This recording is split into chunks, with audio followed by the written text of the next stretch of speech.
All right. It's the Elder Nerds. It's episode 6. Holy shit. Whee!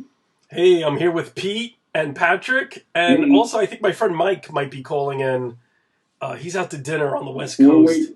a four-way call on our ghetto ass audio system. That's not gonna work. Exactly.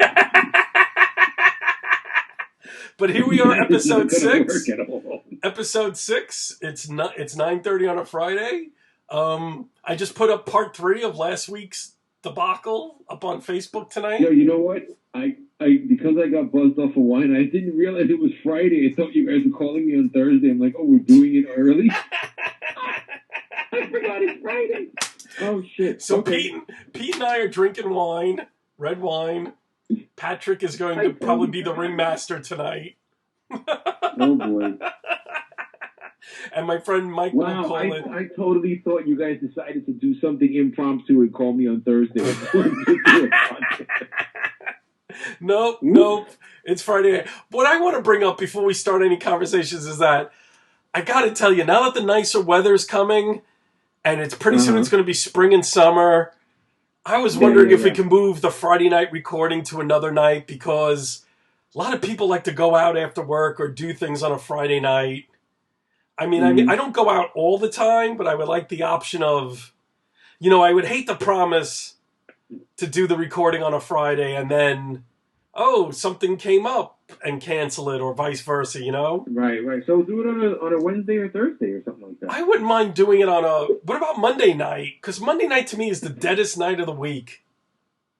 That's true. And then you could put it up in the middle of the week or something. Yeah, I know that sometimes you have work, Pete. Like it may take you out on a Monday night, but for me, by 9 or 9:30, I'll be good to go. I usually stop working or whatever. Okay, Patrick, is that good for you? Fine. All right, yeah, because I used to watch Gotham and Supergirl, and I've kind of faded away from them right now. I'll probably catch up with them at a later point. I tell you that. I watch a bunch of stuff on Monday, but I stream it, so it doesn't matter what time I watch. Yeah, me too. That Melissa, whatever her last name is, Benoit, whatever it's pronounced. Benoist? Benoist. I don't know how to say that. She looks great in that Supergirl outfit. She really does. She really does. You know what? That's a character I never gave a shit about. She was never written well. No. Depended on who was drawing her, that would dictate whether or not she looked, halfway decent. And they just never wrote her well. Like, the comic writers just didn't know what to do with her. The only time I cared about Supergirl was during Crisis on Infinite Earths, when Marv Wolfman was writing, and when they killed her off. Where, she sacrificed herself to save Superman, and they had that, that classic cover where Superman's holding her body crying. Yeah. I know. That seems to be a consensus with a lot of comic fans. Like, they knew of Supergirl, but they never went out of her way to buy her book. She was a nothing character, and now the TV show has made her this great, well-rounded character that has a personality, and like you care about what happens to her, like, and you give a shit. Yeah. And Patrick, weren't you telling me that was voted like the best costume adaptation for a TV show or movie? I think so. I saw that somewhere. Yeah, she looks great in it.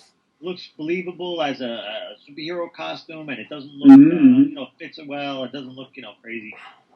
Yeah, she looks terrific. And it's not a dramatic departure from the original design. Yeah, exactly. Yeah, other than the missing yellow in the shield. Right. But I think the blue background of her costume works without the yellow, the way it pops through. So yeah, I think overall it's a good show. It's for young girls, I think it's amazing because it's a great role model. Yes. And even though they get a little it gets a little girly with the romance stuff, they put in enough like cool action and aliens and superpower stuff to keep so the guys will keep watching. Yeah, and like you said, the girly stuff is not for me and you, Pete. We're not the target audience. Yeah. So I'm able to No. I'm just able to skip over that and say I every now and then after an episode airs, I might go to Twitter because I know by accident I noticed that Supergirl and The Flash and Legends and those shows like a lot of people tweet about them right after they air, and it's predominantly female. Like there's a big, big female audience for these shows. Oh, sure, for they're the really CW, and yeah. they're really into the relationships. Like they're into Supergirl getting together with Mono, and they're into Flash proposing to Iris. Oh God, what is her name? Iris. Iris, right? Thank you, Iris. All the relationships that have been forming since like little by little.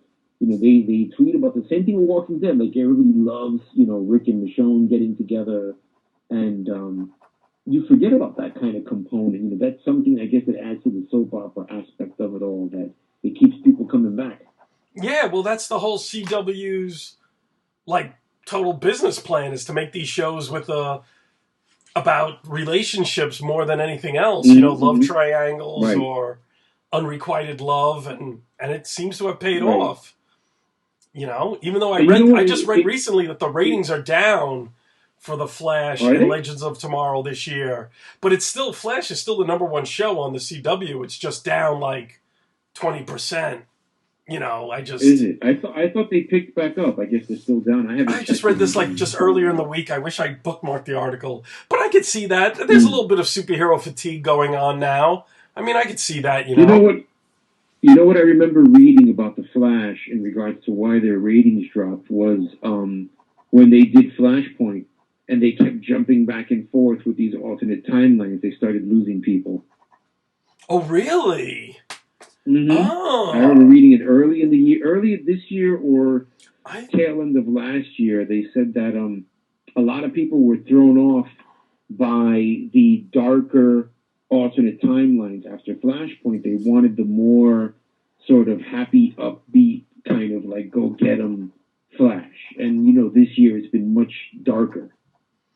Wow, and, I thought the fanboys would love that. I mean, I guess maybe the casual viewers tuned out, but I'm sure the fanboys love all these. Casual viewers, not the fanboys. I mean, the fanboys always want shit to be dark and moody and depressing, and they want Flash to, like, I guess, rip someone's heart out or something. But the casual viewer, they want, it was more fun and much more sort of whimsical and lighthearted in season 1 and for most of season 2, and then it just got darker after Flashpoint. Yeah, I gotta admit, they've been.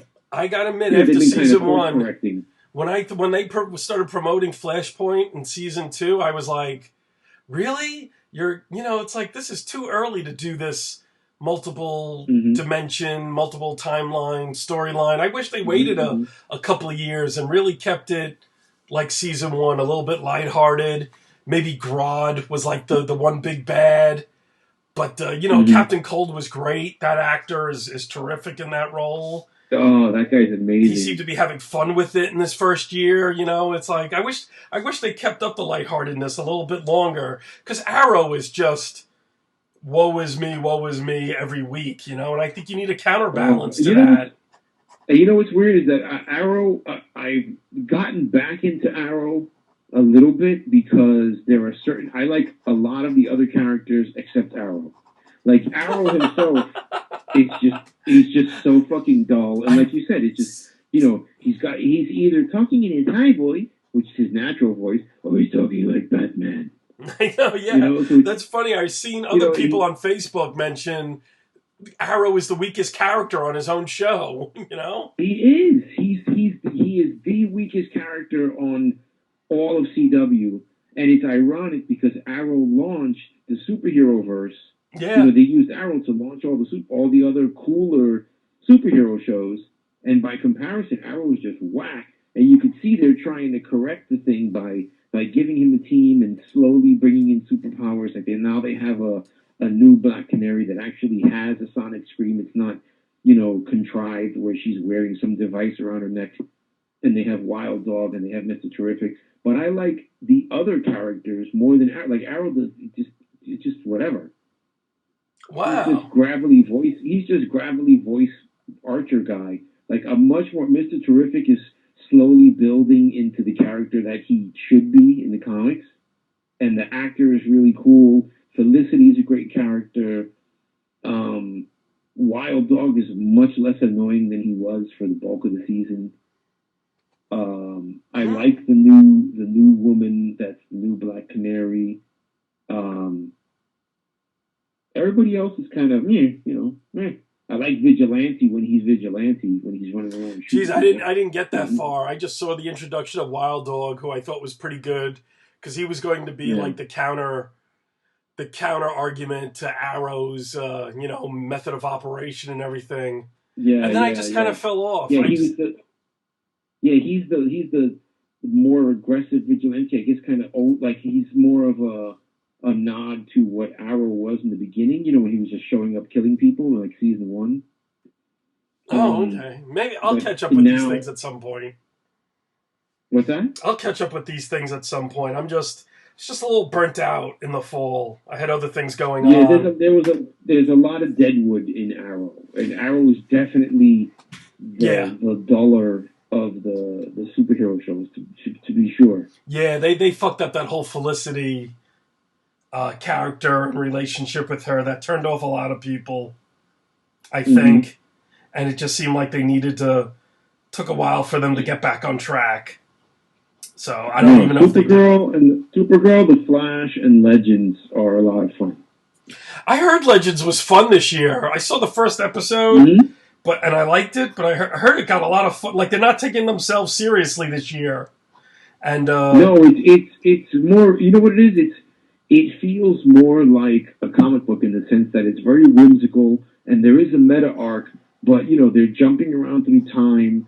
And Brandon Routh is actually one of my favorite characters because considering he was so flat and boring in the Superman movie, he is a lot of fun as Adam. Like he's like the heart. He's the good guy. You know what I mean? yes, He wants to be a good guy. He wants to be a hero.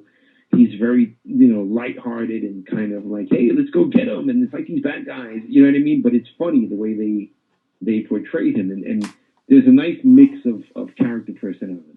yeah. I mean, I think he's a good actor. Like you said, other than Superman, which I think was more of Mm-hmm. a bad script than him. Everything he's done Right, post right. Superman, I think he's been terrific in, and I think Yeah, he's a he's terrific really good. actor.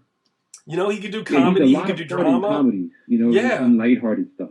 yeah, he's really good. He's almost like a Cary Grant type of character, like a real Mm-hmm, good mm-hmm. looking dude that could do comedy, and like you Right, said, be like whimsical and Nathan be Fillion. yeah, and still be dramatic and still be commanding in his presence. Yeah, he's a good dude. Mm-hmm. I'm glad for him that Yeah, he's got this second chance to show off what he can do.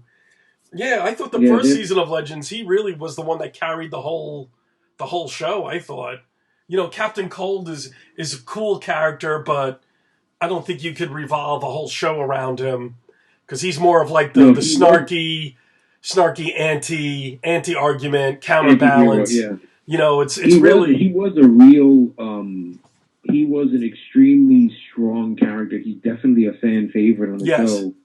And spoilers, he's no longer on the show, yeah, but they sort of have a mechanism woven into the story where he can be brought back because it's time travel. So they can just go back in time and pluck him out of the timeline and make him part of the team again. yeah. I know he is. He's The so yeah. actor They'll bring him who in a left few the show to times. go. Yeah, for What's that? sweeps. I'm sorry. Go ahead. No, they'll bring him in a few times for like sweeps week, sweeps Mm-hmm. month, and Yeah, they maybe already brought him back in a flashback. They had actually it wasn't a flashback. They went into the past before his character was killed off, and they had some interaction with him, and he's shown up here and there in little cameos or whatever. So the actor, I forget his name, Wendell or whatever it is, he's supposed to go do. They're going to do another season of Prison Break for whatever reason. I can't imagine why. yeah, they're bringing it back. I saw the And commercial last night. oh, really? So they are still doing that. Yeah, I saw the commercial the other night, like Sunday night or Monday night. I was like, what the fuck? Okay. So he's going to break out of another prison again. Yeah. Well, good for him, man, that he's getting a lot of work because he's really a fun, good actor, Mm-hmm, And mm-hmm. good for him, too, because he really makes that role. But, Patrick, I know you don't watch a lot of the CW, even though you watch it with your nieces. I watch She-Ra with my nieces. Oh God. It's awful. It's Oh. She- Oh my God. I hated She-Ra when it was new. I can't imagine watching it now. Well, my nieces are first grade and going into kindergarten next year, and they Oh, love well, there you go. it. That's I look at different. them, what is it? But they love it. You're such a good uncle. You know, they. I would do the same. Listen, when I was when my niece was like their age, the ages of Patrick's niece. I mean, I would allow her to drag me into having these these tea parties with these Of little course. plastic. It came with it was like a whole tea set. They were all plastic, and then she would put plastic jewelry on me and tiaras and shit, and I just had to sit there. It was like, all right, this is what she wants to do. What am I going to do? Of course. I do that with my niece too, you know, but I you was know. wondering about that, like maybe a month and a half ago. These tea parties. It seems like every little girl does tea parties. It's like something in their DNA. And they do that. They force people to do that. Yeah. What do you? I mean, unless you're a monster, and if you love your niece, you are not going to say no. You're just going to like, okay, nobody's here. I look fucking ridiculous, but she's having a ball. Exactly. I have plastic jewelry. I look like Elizabeth Taylor. I had like a big necklace and these gigantic plastic earrings, and I was fucking ridiculous. But I was like, please God, let nobody walk in right now. But you know what? But- I don't mind because my niece, once you start becoming mature and you start taking care of another human being, a niece or a son or a daughter, fuck what people think of you. Your children come first. Your nieces come first. Before, because that's what responsibility is. That's what being an adult is. You put the younger or the older people ahead of yourself. So if my niece wants me to dress up like Elizabeth Taylor for a tea party, I'm going to do it. And I don't care what people think. You know, and I did. Well, so yeah, I've done it too. Because, like I said, my niece comes first. You know, she's under 8 years old, so her word is law. Whatever she wants me to do. Yeah. You know, that's the way it is. That's why I buy. No, go ahead. My niece is the reason I still go to Comic-Con. Yeah, that's right. You do take your niece there, and I'm dying to take my niece one year. But that's why I keep buying all the Archie comics, the reprints, the old stuff, the digest. That's all for her. I want her to read comics, so I buy Little Lulu, Disney, Archie. That's all for her now. You know, that's not for me. I read it, but then I pass it on to her to make sure it's good enough for her. You know, like the newer stuff. The newer Archies are more for teens on up, but the old pre-2012 Archie stuff I could give that to her at any age and let her enjoy it, you know? You know, that's the responsibility of being an uncle, you know? Yeah. But hey, we all have nieces. That's interesting. I didn't know that. That's cool that we all do. And Pat, what do you want to do tonight? We're going to change it up a little bit tonight. All right, I figured, we just kind of start talking and it just takes off from there. We don't even look back. And I was going to give the 3.5 people that listen to this podcast, I give them a baseline who they're listening to. So we got 15 views on one podcast. Whoa, back up! Watch out, NERDS. We're on your heels. Hey, we got to start somewhere. It's about 14 million more people to go. And we'll be right behind it. Hey, I always say it's baby steps. We got to start somewhere. Serious baby steps. But go ahead, Pat. But first off, so we agree we'll start doing it Monday nights, maybe in a week or two. Okay. Yeah. Next Friday, St. Patty's Day, so there'll be no podcast that Friday because I'll be ossified. So I wonder, you'll be drunk somewhere? Oh, of course. And Phil, eating a lot of corned beef and potatoes. Not the cabbage. No. I always thought the cabbage tastes like shit. Give me the corned beef and potatoes and mustard and rye bread. That's it. And give me a Guinness or 5 or 6. But, all right, Pat, take it away. Okay, what I want to do is establish a baseline of who these people are listening to.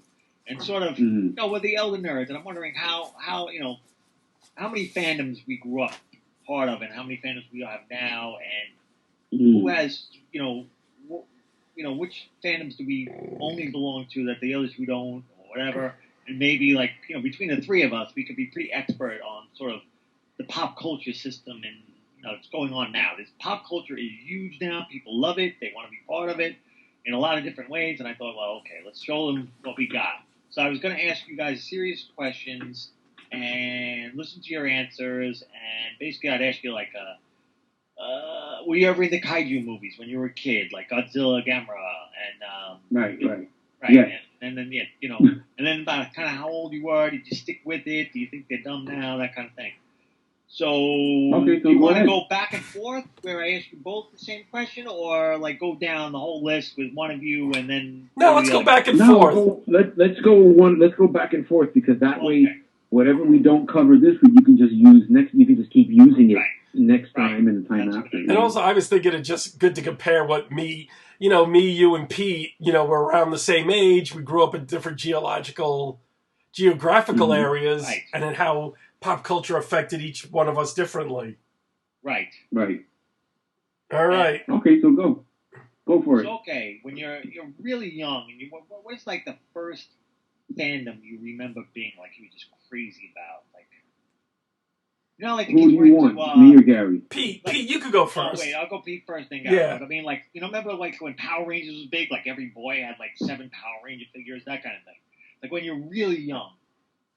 Well, the first fandom, the first thing I was a fan of, I can think of as a kid, was Greek mythology. I had, I don't remember who, one of my uncles or aunts or whatever, gave me a book called Timeless Myths. It was hardcover, and inside it was fully illustrated, and it was basically the biggest hits of Greek mythology. Pegasus and Bellerophon.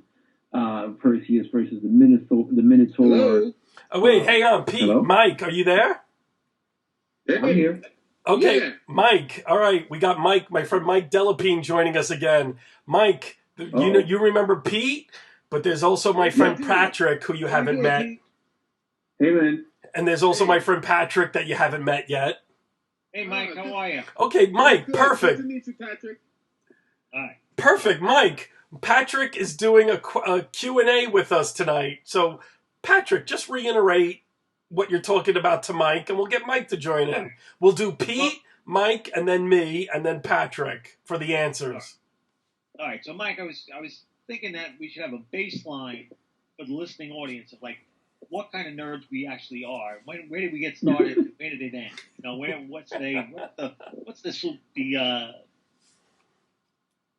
What did we become? What kind of elder nerds did we become? So the first one I asked Pete was, what was the first fandom as a kid that you can remember being part of? Like really, where your whole family kind of like, oh wow, you really like remember the kids all had Power Rangers, like that kind of thing. Yeah. Mine was, like I said, Greek mythology. So Mike. Wow, that's really interesting. Wow. Well, for me, it was Superman comics, and I actually credit this to my mother because she's always told me that this was how it was. I totally believe her. I have no doubt that she would make this up, but she said to me that while she was carrying me in the womb, she used to read Superman comics aloud. Wow. And I guess I picked that up because my first love was Superman comics. Wow, that's interesting. That's really it. Wow, that's cool that your mom read them too. That's interesting. Yeah. Wow. And as we all know, Gary's first fandom was The Wicked Witch of the West, which he had in his life after. No, actually, my first fandom was the comic strips in the Daily News and the New York I Post. thought it was cave drawings. What were your favorites? What was your favorite, Gary? My favorite, well, this is the reason why I got into comic strips. This is a funny thing. Pat, you probably remember, and maybe Mike and Pete, you do too. Remember that the Daily News used to come out twice a day? There was like the late afternoon edition. There was the late afternoon edition and then the evening edition.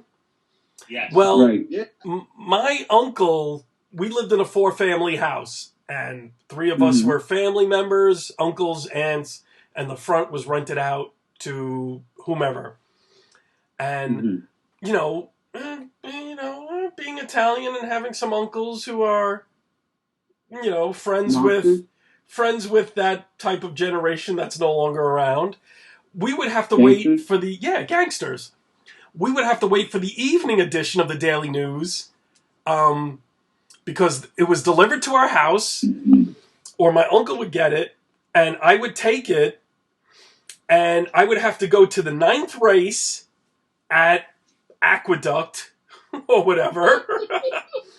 look at the final, whatever the final payout, and it was with numbers. It was the last 3 digits of the final payout of the day at Aqueduct that I would have to tell my uncle, like 031, 591, and say it to him so they could do the numbers for all the people that gambled that day on the numbers. And because of that, I was reading the Daily News backwards. Like I was reading the sports section first and then the comics. And that's how I got into the comics. Like reading OTB, Gary? Yeah. I've been to OTB twice. It was terrible. My grandfather did OTB. By the way, every time we answer, we get elder and elderly. I know, right? So I remember being 5 or 6 in the early 70s and reading like Dick Tracy, Peanuts, Dondi, Blondie, and my 2 favorites were Peanuts and Dick Tracy. Peanuts because I guess of Snoopy, because at 5 or 6 we just had maybe started having like pets in our house. Like a rabbit was our first pet. And what? I didn't hear.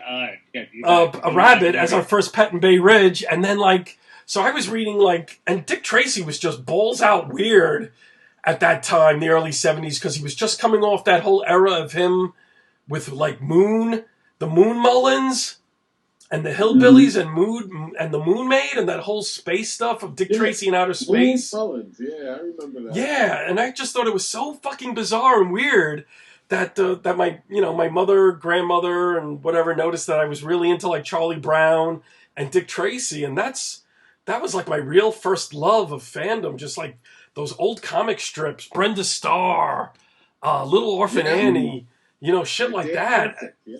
And that's what kind of got me into drawing. I remember all of those, and I remember never reading them.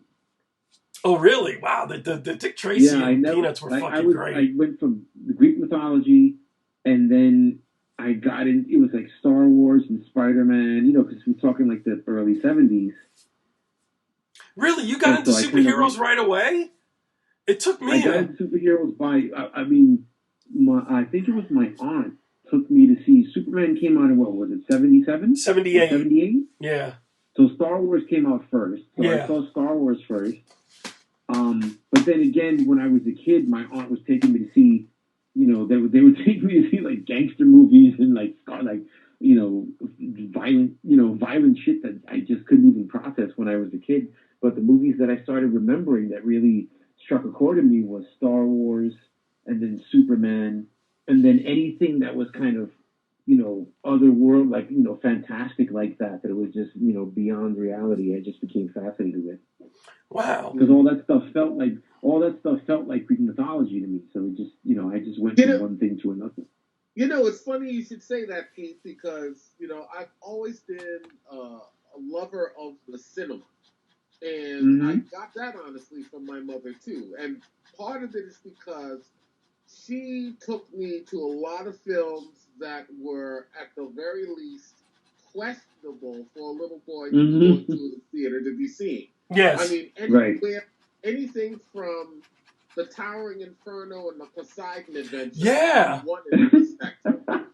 Yeah. Taxi Driver and The Exorcist at the other end of the spectrum. Same here, Mike. Same here. My mother was more of a hands-off, but I went to the movies a few times with my grandmother and my mother, but most of the time I went to the movies with my brother. And like you said, it was Poseidon Adventure, Towering Inferno, MASH, One Flew Over the Cuckoo's Nest, the Sunshine Boys, stuff like that. That was way out of our league at our age, Or the Taxi the Bronx. There's no way in hell. Yeah. Well, the Warriors. Well, Fort Apache the Bronx is when I was 1980? So I was like 14. Mhm. That's okay, but I remember going to see MASH by myself when I was like 6. Because, I was just a latchkey kid. Older by the syllable. Yeah, it's like, and then going and seeing the Poseidon Adventure, and when I was like 6 or 7, I think that came out, Yeah. So it was like, I remember seeing that with my brother, being freaked out by all the blood in the water. And, it was just, that was just weird shit to go see as a kid by yourself. Yeah, and I got into the habit of seeing a lot of movies by myself, too. I got to go see Last Tango in Paris by myself. Wow! That's fucked up. That's crazy, man. That is fucked up. I saw a You lot. win, Mike. What the hell did I walk into? You win the internet tonight. It was like I got so train wreck, into but you movies. couldn't look away. Shit. I got so into movies when I was younger that when people didn't want to go, I just was so desperate to see new movies like Lost Boys and Halloween and things like that I didn't need anybody to go with me. I didn't see the point. It was like, I'm not paying attention to you anyway. I want to see the movie. I don't give a shit if you're sitting next to me. I would just go by myself and take off to the theater, whether there was a crowd or not. Yeah. Because I was just, all I cared about was the movie. Exactly. But you didn't have any brothers, right, Pete? You're a single kid? No, I was the oldest. So either I had aunts and uncles take me to the movies, or when I got old enough, I went on my own for a short period of time. And then when my sisters and cousins had got a little older, it was dumped on me to take them. Mm-hmm. And, so everybody else got to stay home and smoke cigarettes and drink and party while I was at the movies with all those people. See, that's funny because I was the youngest. And so if my mother and grandmother were working, and like my older brothers were 4 or 5 years older than me, they didn't want to hang around with me. So I was by myself or with people my own age in the neighborhood. And like you, I went to the movies a lot by myself because it was like, oh, well, there's there's nobody around. Okay, what am I going to do? Let's go to the movies. And it's like, looking for Mr. Goodbar. What the fuck's this? Yeah, and you know what? Back then, the movies were under $5, so it didn't matter. They were under $1 back in the 70s. This is what I'm going to go do. Yeah, and sometimes your mom or your family just didn't want you around because they were tired or whatever, and they're just like, hey, here's a couple of bucks, go fucking entertain yourself. So I was like, oh, let's go to the movies, Yeah, they would give me $5, and that would get me a movie, popcorn, soda, candy that I would buy at the store outside the movie theater and sneak that shit in. And then when I came back out, I could stop by the newsstand, by the Optimal or whatever, and grab comics on the way home with the same fucking leftover change from the $5. Yes, yeah. Pat, I don't think you had this dilemma, did you, Pat? I'll tell you what my grandmother used to do, or she used to take me to the movies, and this is when I was living in the Bronx. I was living on 176th Street and Davidson Avenue. Wow, I thought you were a Queens boy your whole life. Wow. No, I started off in the Bronx, about a block away from the number 4 train, and about another block going in the opposite direction was Burnside Avenue, where the movie theater was. But it's also where the nearest supermarket was. So whenever my grandmother would take me to the movies, first we'd go to the supermarket, Food City. Of course. We'd go to Food City. She'd buy rolls for sandwiches. She'd buy cold cuts. She'd buy cheese. Buy plastic knives. She'd buy mayonnaise. And she'd buy drinks. A whole shopping bag full of food. We walked out of there, walked across the street to the theater. Nobody stopped us at the box office because they didn't give a shit. Yeah! And we sat in the back, and my grandmother would make sandwiches. Holy shit! In the theater? Holy fuck! Yeah, we used to do that too. Really? Wow! Anybody else who was watching the movie, if they wanted to, she would sell them some sandwiches. Holy shit, that's awesome! That's fucking amazing! We we would do something similar, but we would make sandwiches at home, wrap it in aluminum foil, get like a Coke, get chips, get like zingers or fig Newtons or whatever, Drake's cakes, something like that, and just shove it all in a bag and just walk in. Wow, that's awesome. Oh yeah, it was like having a picnic in the movie theater. Wow, we never did that. We snuck in food, but we never made food in the theater or whatnot. Funny. Wow, that is hilarious. But tell you the truth, I only went to the movies a few times with my grandmother, and very few times with my mother. They had to work a lot to support me and my two brothers and everything, so they rarely had time for the movies. So it was just. But I'm like, you like you said, Pete, you go to the movies and then you buy your comic books with the leftover change. But that's awesome. Well, me, you, and Mike seem to have come from that same, like, weird, dysfunctional type of growing up in the 70s. And like you said, Mike, the movie theaters didn't give a shit how old you were. As long as you had the money to go into the theater, they didn't give a shit how old you were, because the 70s... If you could see over the counter to hand them the money to get a ticket, you could go in. Yeah, because the 70s was such high inflation and such rampant unemployment in New York that the theaters were like, a 6-year-old kid with 50 cents? Yeah, fuck it, let him go see MASH. What the fuck? They didn't care. No, I mean, my family in general, when I was growing up, my family was very tightly knit, so all I ever hung with was family. I never hung with people that I wasn't related to. It was always cousins and aunts and uncles. And then, opposite, once high school rolled around, then I started branching out, got my own friends and so on and so forth. But, the parents, everybody was always with each other. So you figure people would just get fed up seeing the same faces over and over again. Be like, here's money, go to the movies, get out. Wow. No, they just to get us out of their hair for a little while so they could have, and back then the movies weren't even 2 hours. They were 90 minutes at the most. Yeah, that's right. Really? I remember most movies being 2 hours. That seemed to be the norm. Like a movie like The Godfather. They were much shorter than you remember. Wow, because The Godfather was 3 hours, and that was like... The Godfather was 3 hours, and that was like a big deal because it was like breaking the norm. That's why it was. But I remember like the Towering... I remember the Towering Inferno and Earthquake and Jaws being 2 hours. Oh yeah, those were epic blockbusters, so they were meant to be a little longer in their running.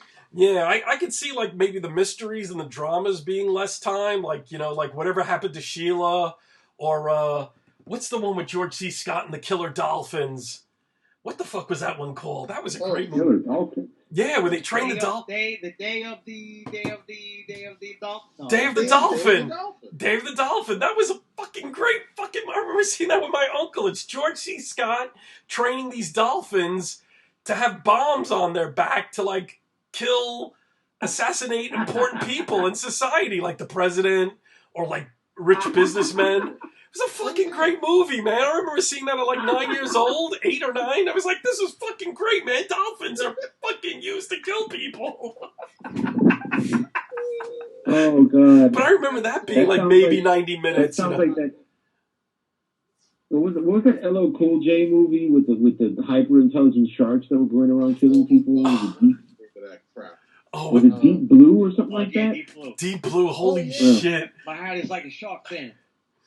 I went to see that in the theater, and I remember because Samuel L. Jackson was in that film also. And he got killed halfway through it. That was just the best. The shark came up from behind and bit his ass up.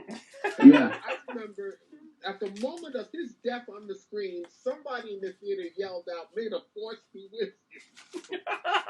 I kind of remember that. I think you and Jim went to go see that, and I was like, fuck no, I ain't going to see that shit. Because I thought it looked stupid. It was a fun movie. Oh, fuck. Didn't we talk about something like this last week or at some point where we were talking about how there were more R-rated movies back in the days because I guess they didn't really make movies for kids. But we still saw like every R-rated movie that was out. Like nothing ever stopped us. Yeah. And nothing destroyed our brains, and nothing made us go crazy. Like now they, now the kids are so overprotected. Well, that's true. Matt, it seems like you came from the only normal functioning family out of this conversation. Well, we used to, like I said, we used to want to see an R-rated movie. We just asked passerbys, "Hey, Mister, could you get us into the movies?" And we'd hand over our money to a perfect stranger, and he would buy the tickets. Wow.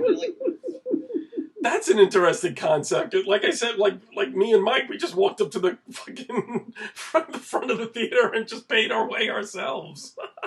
Yeah, the guy never cared. Whoever the person was making $3 an hour or whatever it was. If they were lucky, yeah. They didn't give a shit. Yeah, exactly. The ticket. They were making less than the cost of the ticket. Oh yeah. Oh fuck yeah, yeah. That's hysterical. So we all love movies for different reasons in a way, and how we all got involved in movies. But when I think of my fandom of movies and your fandom of movies, I think you're more interested in sort of the craft of the movie thing, and I'm just there for that roller coaster ride. I'm more into the story. I agree with you. I'm more into the craft and the story than. If I get the roller coaster ride, that's an added bonus. Like I don't like seeing special effect movies just for special effects. There's got to be more to it. My love of the cinema just grew exponentially from those days onward. Yeah, exactly. Yeah, I'll never forget. Now, I was a grown man by this time. I went to see, and I'll never forget this moment for the rest of my life. I went to see Saving Private Ryan in the theaters. And it was a matinee screening. It was the first show of the day. I walk into the screening room. I happen to notice there are about 12 other people in the screening room.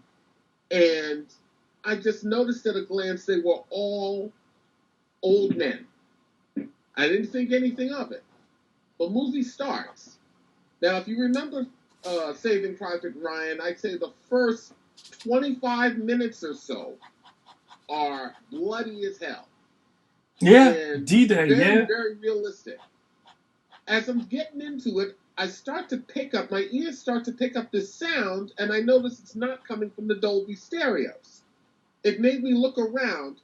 Do you know every last old man in that screening room was sitting there openly weeping?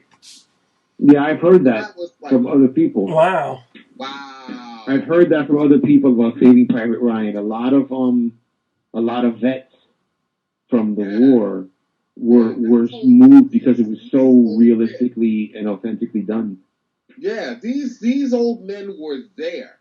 They had experienced that Battle of Normandy in 1944.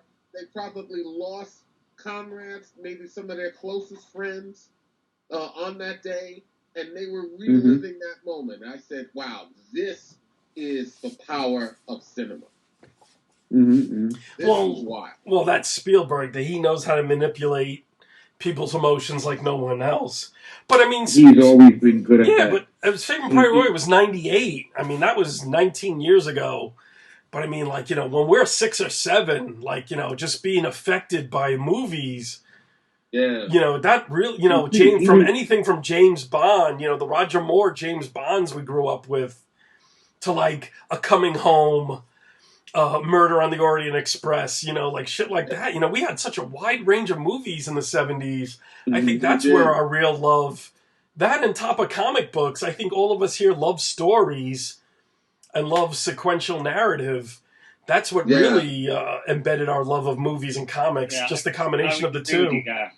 Yeah, I think so too. It's weird. We're all storytellers in our own way, each of us. But you know what? I would imagine it's probably not too large of a leap to assume that every comic fan loves movies.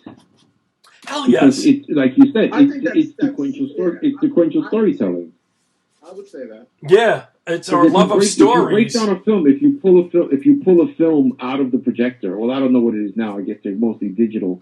But let's say back in the day when film was in canisters, if you yanked a reel out of the canister, it's frames, much like a comic. It's just the movements are much smaller. They're an eighth of an inch or a 16th of an inch between each movement, but it's essentially a string of comic panels woven together, being run past this light and telling a story. So kind of the grown-up version of comics, let's say. Yeah, exactly. I think all of us here, we're all well-read. We all love stories. We love movies, and we love comics. And that any form of storytelling, I think that's why we're all very critical of what we watch and what we consume, because that's just been in our DNA since we were young kids. Like Mike said, the Superman reading from his mom was reading Superman. I'm from newspapers. Pete, you're from Greek mythology. Pat, you're from, I guess, Irish folk tales with leprechauns and shit, pots of gold. You're talking about how we were all well-read when we were kids. I always had an extremely high reading level. Like, I was always several grades ahead of whatever grade I was in. And to prove my nerd credit, I had, God knows where it is now. It's probably in the garbage or whatever, but I had a reading Olympics medal. Oh, wow, that's so cool.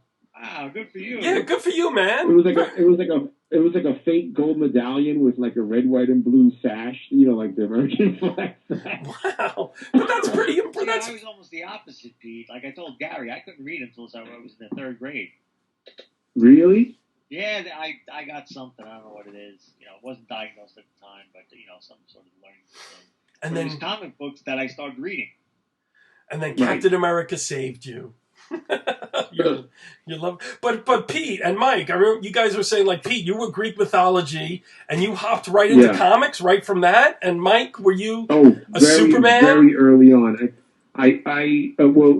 Greek mythology, cartoons, and the natural progression was comics. Like comics, I got into comics, officially probably by like 12 or something like that. Wow, that's pretty late. Wow. I had, but I mean, I would get them. I mean, as far as buying them on my own, I would get them here and there from uncles and friends of my father that had like their old comics, but I was never into like Archie. I just liked superheroes.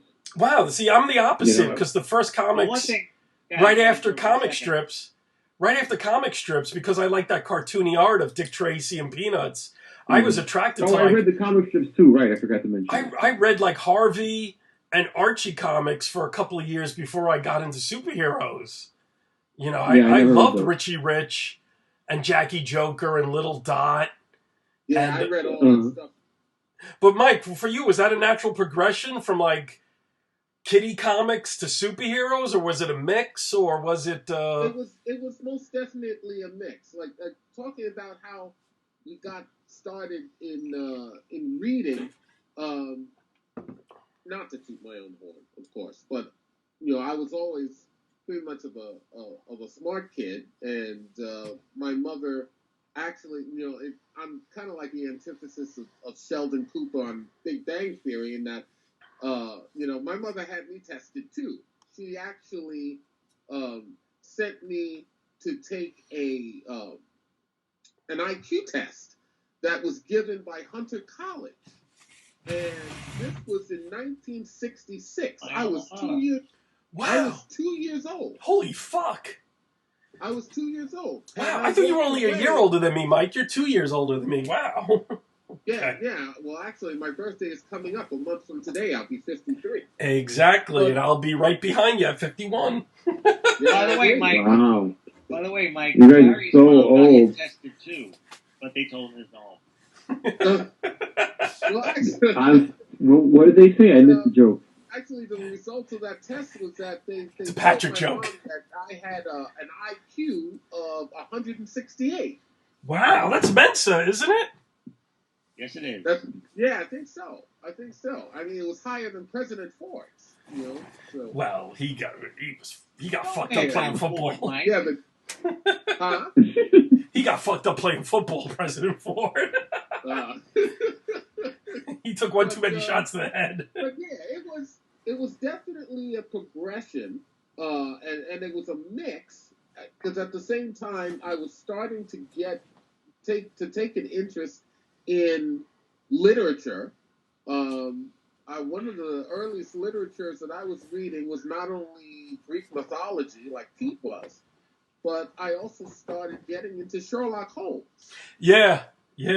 and I was starting to read more and more of that, because the books for the younger kids, for books my age, they just weren't doing it for me.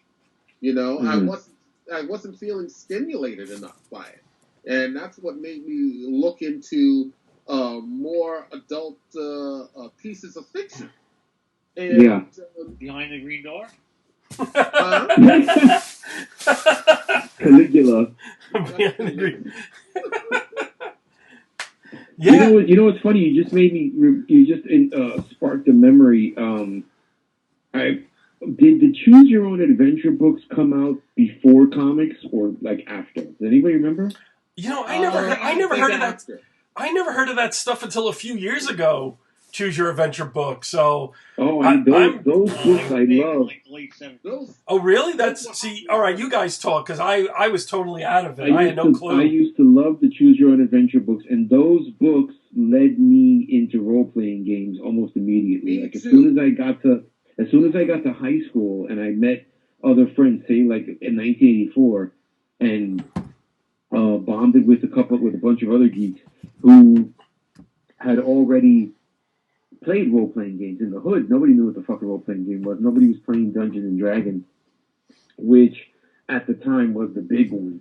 But I went from Choose Your Own Adventure to role.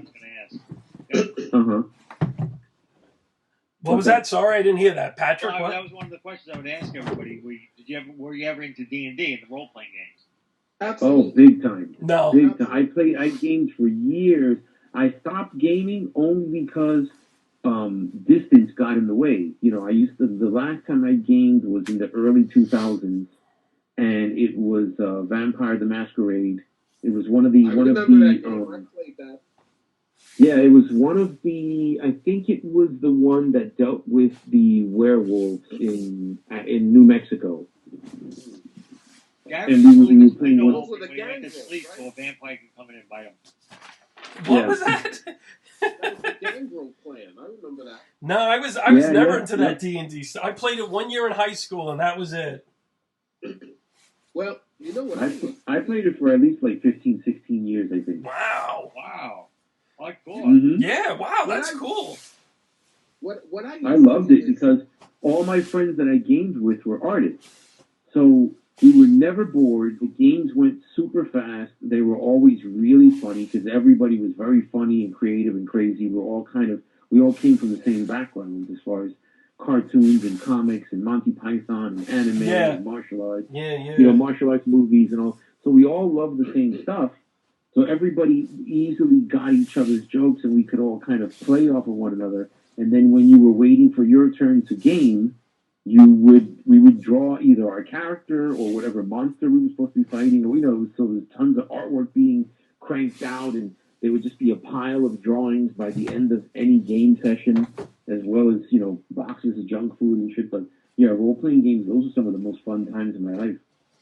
Oh wow! Yeah, me too. And one thing that I used to do with the group of friends that was into gaming with me, we would play specifically Oriental Dungeons and Dragons, which of course you can't call them Oriental Dungeons and Dragons because that's not PC. But right, Chinaman. But we would play live. Watch your mouth, round eye. Tell them. Yeah, we would play live Oriental Dungeons and Dragons, and what we did was, our game master would come up with a story, with a scenario that we would play out. You mean LARPing, Mike? Do I mean what? LARPing. Live action role play. Yes, we did that. Where we would play in costume. We would go to Prospect Park in Brooklyn from sundown to sunup. Wow. Really? We had the whole run of the park, and we would play. I played the same character every year for like 8 years straight. I played a ninja. We all used wooden weapons. No metal weapons were allowed. No combat was allowed on stairways. And we all studied martial arts in one form or another, so we all knew what we were doing. Nobody ever got hurt. And those times were just the best, man. That was so cool. Mike, Yeah, it was like a mix of the real world and the imaginary world, like coming together. Correct. Wow. Mike, let me ask you a question. Where'd you grow up in Brooklyn?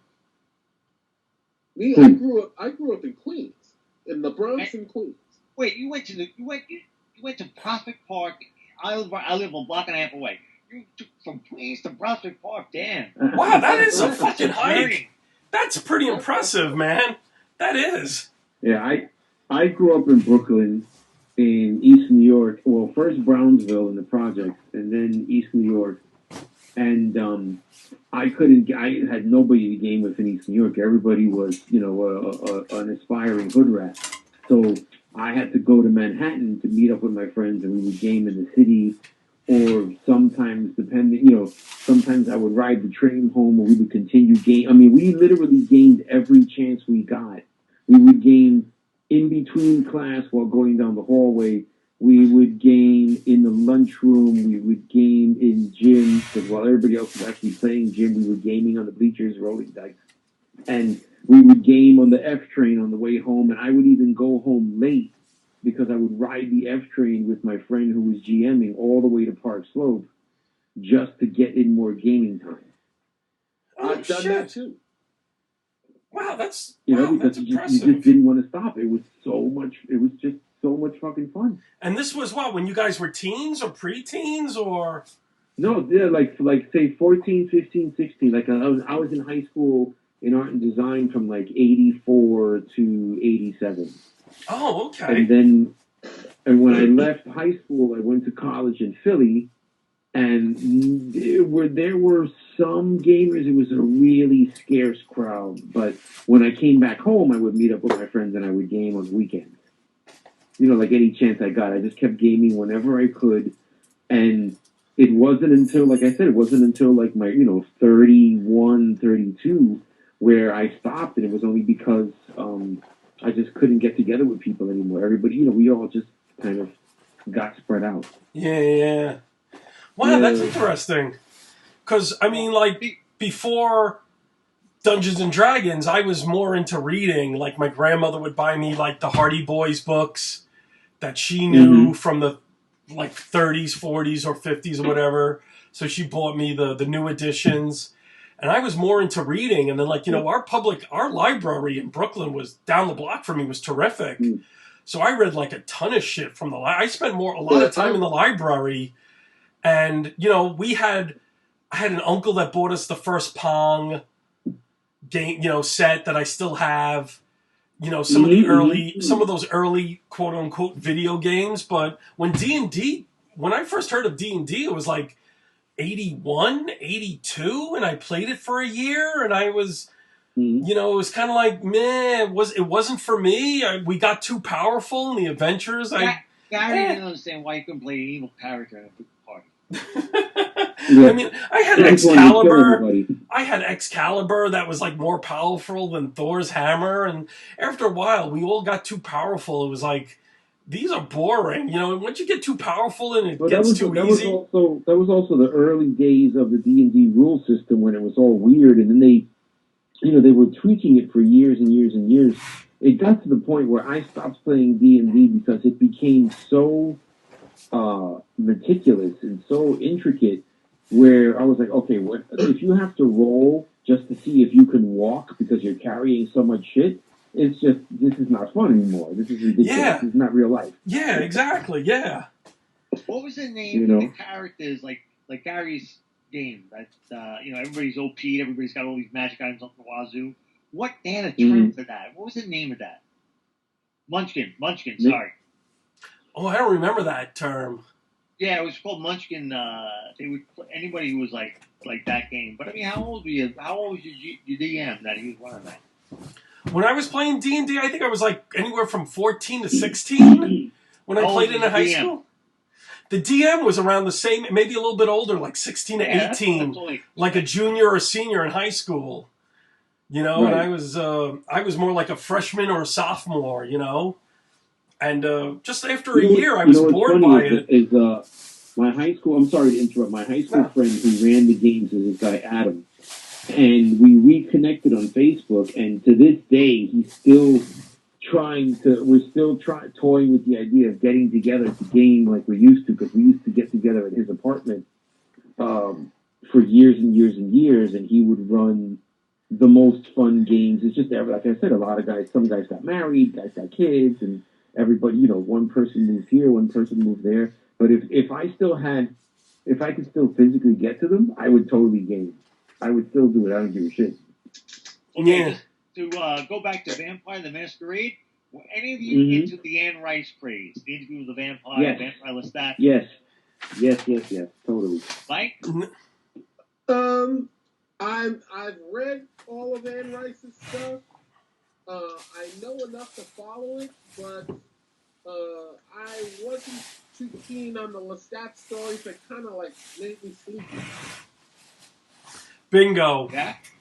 Bingo. Yeah. I remember my mother had the first printing of the paperback edition of Interview with the Vampire. I remember seeing it in her bedroom, and I didn't read it until like years later. And I thought, wow, this is really good, that first book. The way that she kind of broke tropes about, the garlic and the crucifix and stuff like that. And then when Vampire Lestat came out in paperback in the early 90s, I remember reading it and like getting halfway through it and going, wow, this is shit. And I just what's funny? I gave never it up. finished that one. Now that you mention it, Pete, before I get it, just to, anybody who's listening who wasn't around at that time, you have no idea how big those books were. Oh, fuck yeah! Oh yeah. Fuck yeah! They were the Game of Thrones books before the Game of Thrones came out. Yeah, she was like a natural progression after Stephen King.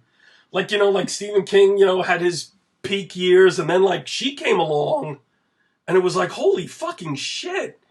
She created this great book, the first one I thought, but these great characters, and there was, like you said, Pat, there was a large following. It was like an event when a book of hers came out, like Stephen King and whatnot. And but yeah, they were huge. But I thought Vampire Lestat, I got halfway through it and went, they made him a rock and roll star or whatever, and it was like, I'm done with this fucking book. Yeah, series. exactly. Yeah. By the way, you beat me to the punch. One of my questions is, any of you into Stephen King books? And remember, how big she was, Gaff. Holy shit. He was the modern day Mark Twain, Stephen King, and from the 70s on up. When his books came out. When I was a kid. Yeah. My first book of his was Cujo. And my mother had read Carrie and whatever his second book was, The Shining or whatever. But yeah, when he got big with with Cujo and whatnot, like he was in the news every day. He was on TV every day, like being interviewed by Live at 5, and the 5 o'clock news, and he was huge. He was literally the biggest rock star of the literary world of the 20th century. Oh yes, totally. What about you, Mike? My 3 favorite Stephen King reads are, there's a short story he did, which was later made into a movie, called Thinner. Thinner. Yeah, that's when this guy goes to a gypsy fortune teller, and he's kind of overweight, and he wants to lose weight, so she places a curse on him to make him thinner, and he starts losing weight, and then he can't stop. Yeah, I think that was a Richard Bachman book when he went under the. Remember, like when he revealed that he wrote books under a different alias, and that was a big. Yeah, and he did. And do you remember why he did that? I remember him saying it was because he didn't want to saturate the market under his own name, because he figured people would get sick of him. It was actually because he'd become so popular, so undeniably incredibly popular, that he became worried that his books that he was writing crap, and they were still selling just because he was so popular. People were just buying it because of his name and not because they were good stories. So he wanted to test the waters and see if he was, make sure he was still a good writer. And he started writing stories under the pseudonym Richard Bachman. Oh wow! So he wrote the But those Long books, Walk, yeah, the those Running books Man, didn't sell the though. Body. But that's funny Richard because King those Stand books, By Me, and I forget the other one. yeah, remember they did that collection of Richard Bachman books, but those books didn't Yeah, sell at yeah. all. You know, I remember, but they were good. But But my all-time favorites. And then this has to get an honorable mention. Stand By Me. That's the Body. That was the Body. yeah, the Body. Right, the Body. In different seasons. That was the 4-story anthology. That was terrific.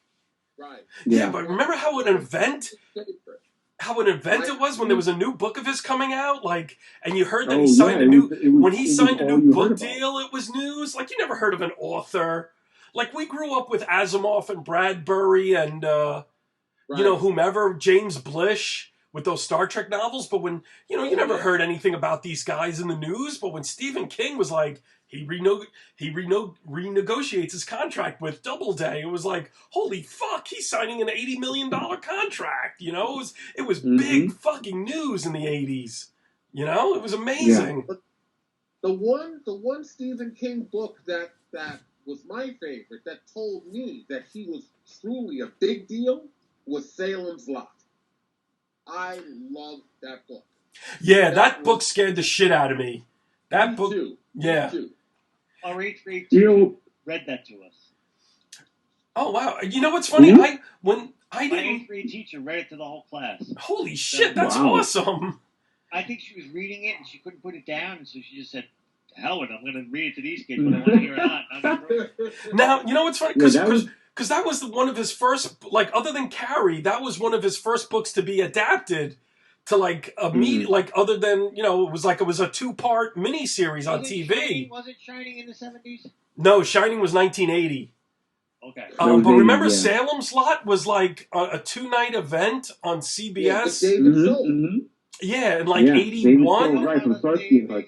You know what's funny? I remember going to see The Shining and thinking it was like kind of crazy because I was 14. I didn't know fucking any better. But I remember when Salem's Lot came out, a lot of people were talking about it at high school. And one of my English teachers, who was a big nerd, he was a comic geek, sci-fi geek, and he was a great teacher. And he came up to me one day at lunch and he was like, "Did you watch Salem's Lot last night?" And I was like, "No," because I was like, I didn't know what the fuck this was, and everybody was talking about it, and that's how we discovered Stephen King, because of him mentioning Salem's Lot. And like you said, Mike, that book scared the living fuck out of me when I finally bought it and read it. Stephen King's It was the one that gave me serious freaking nightmares when I was reading that when I was about 14. That was about 84 that they came out? Yeah. I bought the paper. I read the paperback in college in 84, yeah. Yeah, that, and I was reading Stephen King, like we were all reading Stephen King way before we should have been reading Stephen King. And, I mean, he really did the guy gave you nightmares. He knew how to tap in. I feel like he's an amazing writer now. I mean, he's a legend. He's a living legend. But I felt like he was, his stories were more powerful and more raw when he was less skilled as a writer. And as he improved his craft, there was a point where he was technically writing better stories, but they weren't as engaging as his earlier stuff that was more raw and just written out of the need to write. Like, he just had to write, and he had all these incredible ideas. Like we said, Carrie, Salem's Lot, It, The Shining, Pet Sematary. Yeah. God, I kind of see your point. I always thought after a certain point in Stephen King's career, his endings, he didn't know how to land the book. He didn't know how to end them right. Yeah. But for 90% of it, it was all about character and emotion and tone, which really made the books great. I don't think that I came up with that thought. I think that I vaguely remember reading that from him. I think that he brought it up where he was talking about writing. I mean, this is, way before the internet. This is when you would come across articles in Fangoria or Starlog or something like that. And he was kind of criticizing himself. Like he felt that he was too uh, raw and too unpolished a writer, even though he was like he was the most successful writer on the planet, and he was still really hard on himself. And he felt that he needed to become a more sophisticated writer from a technical standpoint, like as far as structuring and sentence structure and this and that. And he improved and did all this research and all this study and polished himself up. And his stories were technically stronger, but they what's that movie that what's her face like after Misery, oh god, I forget the actress's name, the woman that and the no, that was Drew Barry from Misery, that she smashes the guy's feet. Oh, I forget it. Kathy Bates. Kathy Bates, thank you. I had a brain fart. Like he did, I think it was called Rose Matter, and he did a couple around that period. The story mid-90s, they weren't supernatural, and they were more just kind of like creepy, thrillery, creepy human dramas. How big Misery was. Oh fuck yeah! Oh, no, I'm saying after Misery.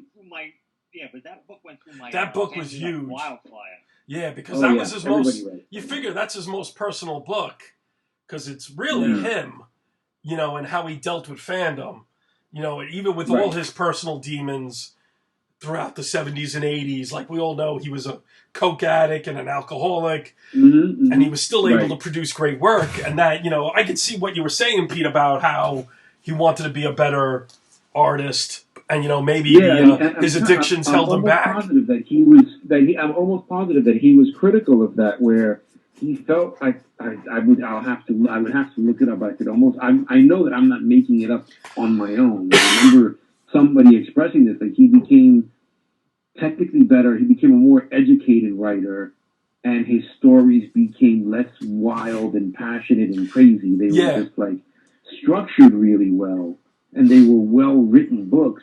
But they didn't have that raw power of those early books that just made him a superstar. Almost, Right.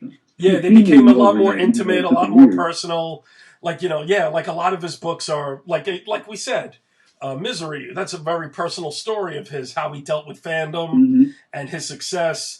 And even Rose Matter and those other books were about, like, dealing with, like, women's issues and relationships. Yeah. And, that made him a very much mature writer by the time the mid-90s came around. The Stand is one of those books you mentioned where he didn't know how to land the plane.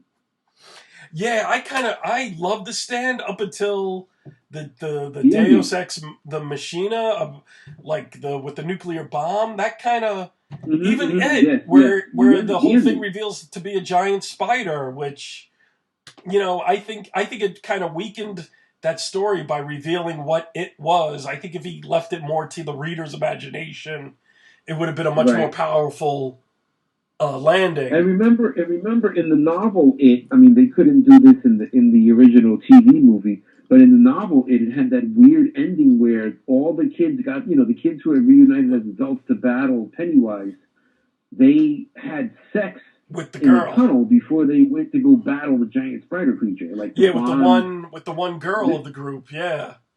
Right. It was like a big orgy, one girl and all these dudes. And somehow the rationale was they have to have sex to really bond together so they could pool their power to be strong enough to battle Pennywise. Yeah, I thought that was a little weird too. And then the whole he has a phobia against spiders, and you see it in a lot of his books. And that I think kind of like harping into it kind of takes away the power of your imagination by limiting it by saying this shapeless evil is really a spider when you get to see it up close. And it's like, that kind of takes me out at the last minute. You know what my favorite Stephen King book is? My favorite Stephen King book, the one I thought he wrote the best, that doesn't get enough love, Eyes of the Dragon. His nice fantasy story. I love that one. That was great. That was I think during that period of time where he was on coke and drink, I thought that was his best book. I love Cujo. Cujo was great. Right, I remember that. Didn't he come out with the Dark Tower series around that period? No, Dark Tower was, he started it earlier and then put it to the side when Carrie got big and came. But Eyes of the Dragon was like right after it, And I don't think it got enough love because it was like his Moby Dick. You know, like that was like his magnum opus. You know, that was the book that, Well, wait a minute. Hold on a second. You said he started the Dark Tower before Carrie? Oh, fuck yeah. If you ever read if you ever read the original Dark Tower, I read the first Dark Tower, the original. He wrote that in college in the early 70s. Wow. And because he wanted he wanted to be J.R.R. Tolkien. Lord of the Rings really affected him as a writer. And so he wanted to do his own Lord of the Rings. So when he was in college, he did the first Dark Tower book, which I read they reprinted it when he was like 18 or 20. And it wasn't bad. It was great. And then like he went back in the 90s and rewrote it as an adult, which was a lot better. But they reprinted the first original draft, and it wasn't like when he was like 20 years old, and it was pretty good when he was like in the early 70s, and it was like way before Carrie hit it big. It was pretty good. I remember the story. You remember the story behind Carrie was he abandoned Carrie. He wrote it, and then he felt like he couldn't get into the mindset of a girl in high school, and he threw it in the trash. Yes. And his wife dug it out of the trash. Yep. Yeah. And got him to write it, and that ended up being his first major hit, and then it spun off into the movie. Yeah. Yeah. She literally saved his ass with that book by digging it out of the trash, and that was what Carrie was 75. I'm gonna say. I hate to date because the movie was what 76, 77 with John Travolta right before Welcome Back, Kotter. Wow. I used to love that show. No. From Stephen King to Sweat Hogs. Yes, exactly.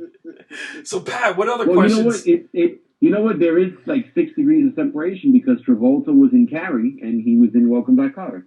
Oh, God. Yeah, that's true. Yeah. Yeah. And, Pat, you have any other questions? Oh, yeah, moving on. Adjacent to that topic, were you ever, like, big horror fans? What kind? Like Slasher, Universal, that kind of thing? Pete? I liked horror growing up, but I was never a fan of gore. Like when horror went from like, let's say, when it mutated from, let's say, Psycho or Halloween to Texas Chainsaw, I lost interest. I was never into just the gore films. Because to me, they weren't scary, they were just gross. What about you, Mike? Like, I had a fascination with some of the early Universal monster films, the old black and white classics. Yeah, that's what I'm asking about, yes. In fact, I can go, and I've always had a particular fascination with vampire stories. It even gives me an appreciation for Nosferatu, which came out way back in 1922. But going like further down the timeline, I liked the Hammer British horror movies. As an old favorite.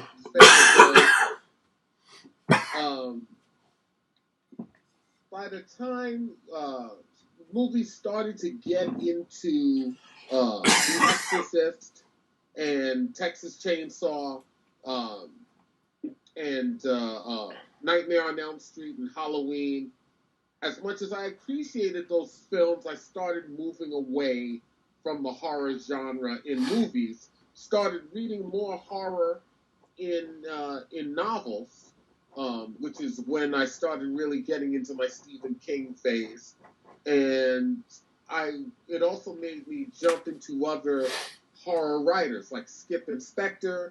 I had a big fascination with Clive Barker at the time. Loved his stuff. As far as horror movies now, I don't care for them at all. I find them to be too demonic. It's just like not my cup of tea. But go ahead. My problem with horror movies isn't that I just feel like they're too stupid. They're too simple. They go for it's kind of like comedy nowadays. Comedy films are hardly ever funny. They go for the the gross out kind of lowest common denominator joke where and horror movies do the same shit. They go for the super shocking gore in your face or tearing out of the entrails or pulling an eyeball out of somebody's socket. They leave nothing to the imagination, and it feels, and again, for me it's like lowest common denominator. There's nothing. I don't even have to have a brain to watch this shit. I just have to sit there and keep my eyes open. Although I have to admit, I do have a soft spot in my heart for, and these films came out in the height of the blaxploitation era of cinema. Mm-hmm. Blackula and Scream, Blackula, Scream. I love those films. I love you for loving those films. Which one? Blackula? What was the other one? Scream, Blackula, Scream. That was good. I remember those commercials being on television a lot. Oh, yeah, those were ubiquitous. Yeah. The actor, first of all, William Marshall. William Marshall was the shit. He was great, man. Fuck yeah. I paid attention to him ever since he appeared in that episode of classic Star Trek. Yes, yeah. Holy shit, those were good movies. Yes, they were. Oh god, but I'm more along the lines of like Mike, a little bit parallel, a little bit different. Like I think we all liked the Universal horror films growing up. Those were like our first exposures to monsters, but I hated the Hammer films. Did you really? I remember they were being shown on Channel 5 in the 70s, and I just thought they were boring as hell. Just other than the cleavage of all the hot women they had on that show, I was bored to death by like Dracula and the Frankenstein, Christopher Lee, Peter Cushing movies. I thought they were terrible. I mean, they were all like just gothic soap opera, which I didn't like. And the funny thing about it is the Hammer films that I found to be the most interesting were the ones that didn't involve their staples. Like I considered Frankenstein and Dracula their staple characters. But the ones that didn't involve them were far more interesting. Like vampire movies like Vampire Circus and Captain Kronos, Vampire Hunter. What was Jack Nicholson's first film? He did a Hammer one. Who did? Jack Nicholson was in one of the Hammer ones. I can't remember. No, he wasn't in a Hammer one. He was in a couple of Corman. He was in okay, that's it. Little Shop of Horrors, and he was in something with Boris Karloff called. It was an Edgar Allan Poe adaptation. Was that The Raven? Was it The Raven? Or it was something else where they were in a castle and he played like a Civil War soldier that got cut off from his unit. I remember that. Even though his castle was like on the shore, which made no sense because it looked like a New England castle and he was in the Civil War. I don't know. But that was his earlier stuff. He was more Roger Corman. Hammer was all British stuff. You know, Peter Cushing, Christopher Lee, those guys. And like I said, I found those boring as hell. But even though I didn't like Hammer, I did like the 4:30 movie, Blackula, Scream, Blackula, Scream. And I liked the Stephen King novels, and then Halloween to me is my favorite horror movie. But they even did in the black exploitation era of films, they even did a black version of The Exorcist. It was called Abby. Holy shit, I never heard of that. Yeah, never heard of that. Starred William Marshall. Wow. But I'm not a big horror fan at all. After Halloween, the Friday the 13th, the Jasons did nothing for me in the 80s, and like Slumber Party, Terror Train, those did. I went to go see them, but they did nothing for me. But I was reading Stephen King, and I was reading Alfred Hitchcock Presents, those anthologies. I liked reading horror more than watching horror. You just kind of echoed what I was saying that those Slumber Party Massacre and Friday that's all gore. It's not horror. Well, I don't think they were gore because they did show a little bit more than Halloween, but they were still slasher, which to me gore are those Saw films, which I fucking hate. I tried watching the first one and I couldn't get through it. The gore film started way before Saw. I guess like, Texas you Chainsaw Massacre. There, the slasher movies kind of led into the whole gore. Yeah, scene. yeah. By the way, I have that Roger Corman film with Nicholson and Karloff. It's called The Terror. The Terror, that's it. Yes, that was like 1963, and it was like, 1963. Yeah, it was a fucking. I remember seeing it on Channel 9 or Chilla Theater, and it was like, this is boring as hell. But that was like Nicholson's first. And not only that, along the same vein as Roger Corman as a filmmaker in that genre, I also appreciated the old William Castle movies. Yeah, like The Tingler. Oh yeah, those 50s and 60s horror movies, like the Sci-Fi Them or The Tingler or like the Vincent Price stuff. I loved that shit. I love the Vincent Price stuff. Yeah, for some reason Vincent Price appealed to me more than Peter Cushing. Dr. Five. Yeah. I wanted to throw something in there because I'm remembering having a discussion about horror movies with friends a long time ago, and of the slightly faded memory telling somebody that from a very early age, like in the teens, like mid to late teens, I lost interest in horror movies because when I grew up in a fairly violent area and a dangerous area, and the average, just walking down the street could be scarier than these movies. So the movies always used to make me laugh. Like I found myself laughing during horror movies more than being frightened by them. Yes. Because there was much more dangerous shit to deal with in the street. So the horror movies were kind of a weird release because you were just like, that shit will never happen. You run from a guy, he's not going to miraculously appear on a tree 3 blocks ahead of you and catch you off. You know what I mean? Yeah. Michael Myers never had to run, but he always caught everybody somehow. Yeah. The reason why I like Halloween is because I think Halloween is a lot more psychological. While Slumber Party Massacre and stuff from the 80s, like you said, Pete, I was with you. Mm-hmm. I laughed at a lot of shit because growing up in Bay Ridge and Bensonhurst, there were drive-by shootings, there were mob hits that were much more interesting and real and scary than watching. They never were able to pin on Gary, by the way. Yes, but those were a lot more interesting than some idiot at a camp terrorizing people in a pair of overalls and a hockey mask. You know what it is also when you see somebody shot in the street in real life when you're a teenager. And then you see it in a movie, it's completely different. Yeah. It's dramatically different. Real life watching somebody bleed out on a street corner is much different from watching some actor in a film pretending to bleed out, where the blood is too bright, it's flowing way too strong. You know what I mean? It's just totally overhyped for effect. And in reality, it's much different. He says, "Don't say a word." Yeah. Stop talking. But I remember like in the mid 80s, like when I finally got to see Texas Chainsaw Massacre, like after 10 years of hype, like this is the greatest, scariest fucking movie ever made, which I always thought The Exorcist scared the crap out of me because of my Catholic upbringing. Religious belief. Me too. Yeah, but when Texas Chainsaw Massacre, I finally got to see it, it was like a bad copy. It was kind of like dirty and grainy.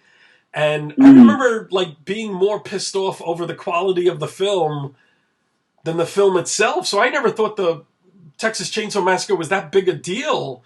And I know people like, like our friends from CCD, Patrick, like my friend Mike and Rob, they think like the Texas, and some other people from comic industry, they think the Texas Chainsaw Massacre is like the pinnacle of horror. And I remember just being bored to tears watching it. I remember just because it was so goofy, like Halloween to me is a very psychological horror because you don't know why this kid started killing. He can't die. He's called the Shape. He's called the Boogeyman. That plays more on my psychological terror than like a fucking family, than a family in Texas, like kidnapping people and torturing them and like using the chainsaw. To me, it's like, who gives a shit? To me, it's like the psychological horror, like the Alfred, because I grew up with Alfred Hitchcock. I'm right there with you. I thought a Texas Chainsaw Massacre was just, It was horror for dummies as far as I'm concerned. Yeah. It's simple and it's straightforward. There's no thought involved. All you have to do is look. Yeah, and I You think know what I liked? You know what I liked that was I appreciated on a gore level and a psychological level. Remember Candyman? you know, I never saw that. Never saw it. That was Yes, that movie scared the shit out of me when I was a kid. Really? Yeah, I remember it was a big deal when it came out, but I never saw it. Yeah. Yeah, Tony Todd and Virginia Madsen. Yeah. Mm-hmm. You Yeah. know what? I think Candyman got to me because it was like a male version of the Legend of Bloody Mary, which was remember those old spooky stories you would tell each other to try and freak each other out when you were a kid. Yeah. Yes. Yeah. Exactly. So that's why Candyman got to me when I was younger, because it made me think it was like a modern day version of the Bloody Mary legend. Wow, that's right. But that's funny that you brought that up, like the Bloody Mary legend. Remember like 72, 73 when the ABC had the movie of the week and they did the trilogy of terror? And the famous one with Karen Black? Like the first two stories sucked, but the one with Karen Black and that voodoo doll with the teeth and the knife, that was a TV movie, and that scared the living fuck out of me. Oh, it was terrifying. And that day and age, it was terrifying. When you watch it now, it is fucking hilarious. It's hilarious. But think about how it was written by Richard Matheson. It's the early 70s. Mm-hmm. It's a TV movie with commercial breaks. Mm-hmm. And it still scared the living fuck out of America. That was a big deal when that came out. It's like that was ridiculous. They were great at the time, but like I said, if you watch it now, anybody would just laugh their asses off. When you were scared of this, but it was like, this was like I was 7. Even though I watched it last year. Shit in the world. I watched it last year, and it still scared the crap out of me. Little Wayne. Yeah. I watched it last year and it scared the crap out of me. No, not Little. Which one is the rapper that he's just like, okay, yeah. He only says 3 things. Little John, yeah. He looked like fucking Little John, that little monster. But yeah, I mean, somehow psychological horror, Alfred Hitchcock, Trilogy of Terror, Twilight Zone, Stephen King, that scares me a lot more than like Slumber Party Massacre, Texas Chainsaw Massacre. So I was never. It preys on your fears and it gets your brain going, and you start imagining worse stuff in your head than they can actually show you on TV or in a film. That's why I hate movies or sequels or prequels that explain too much.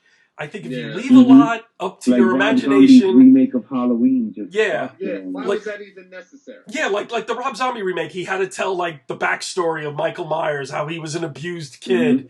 It's like I don't care about that. Me neither, but it's like when you explain, because like when you watch the original Halloween, you're like, how the fuck does he survive 6 bullets and walk away? That freaks you out. Mm-hmm. But like when they tell you that he was abused as a child. And then it's like, how does he walk away from being shot 6 times? Well, because he was abused as a child. That takes away the whole, like, mystery and energy and gravitas of what makes him special. Because you could blame everything to child abuse. Remember how we were saying how they made, by making comics feel more real world, they demystify them because they're pulling them out of the sky and putting them on the ground. And with Michael Myers in Halloween, he was the stuff of nightmares because you were like, how does he keep popping up? How does he keep getting shot multiple times and just getting back up? And it's the same way, like if you're being chased by a creepy person in your dreams, they're unstoppable. Yes, yeah. So when you take that out of the person's nightmares and you explain that, he was abused and he worked out a lot and he took steroids. You humanitize him at that point.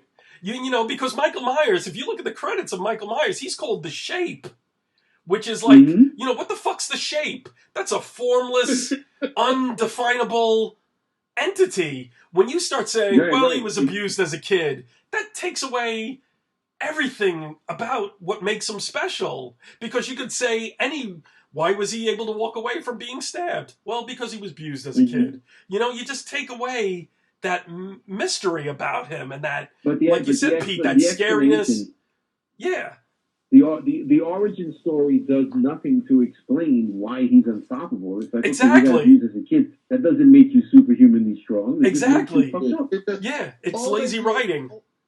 All they did was create a subgenre within horror, that of the unstoppable juggernaut.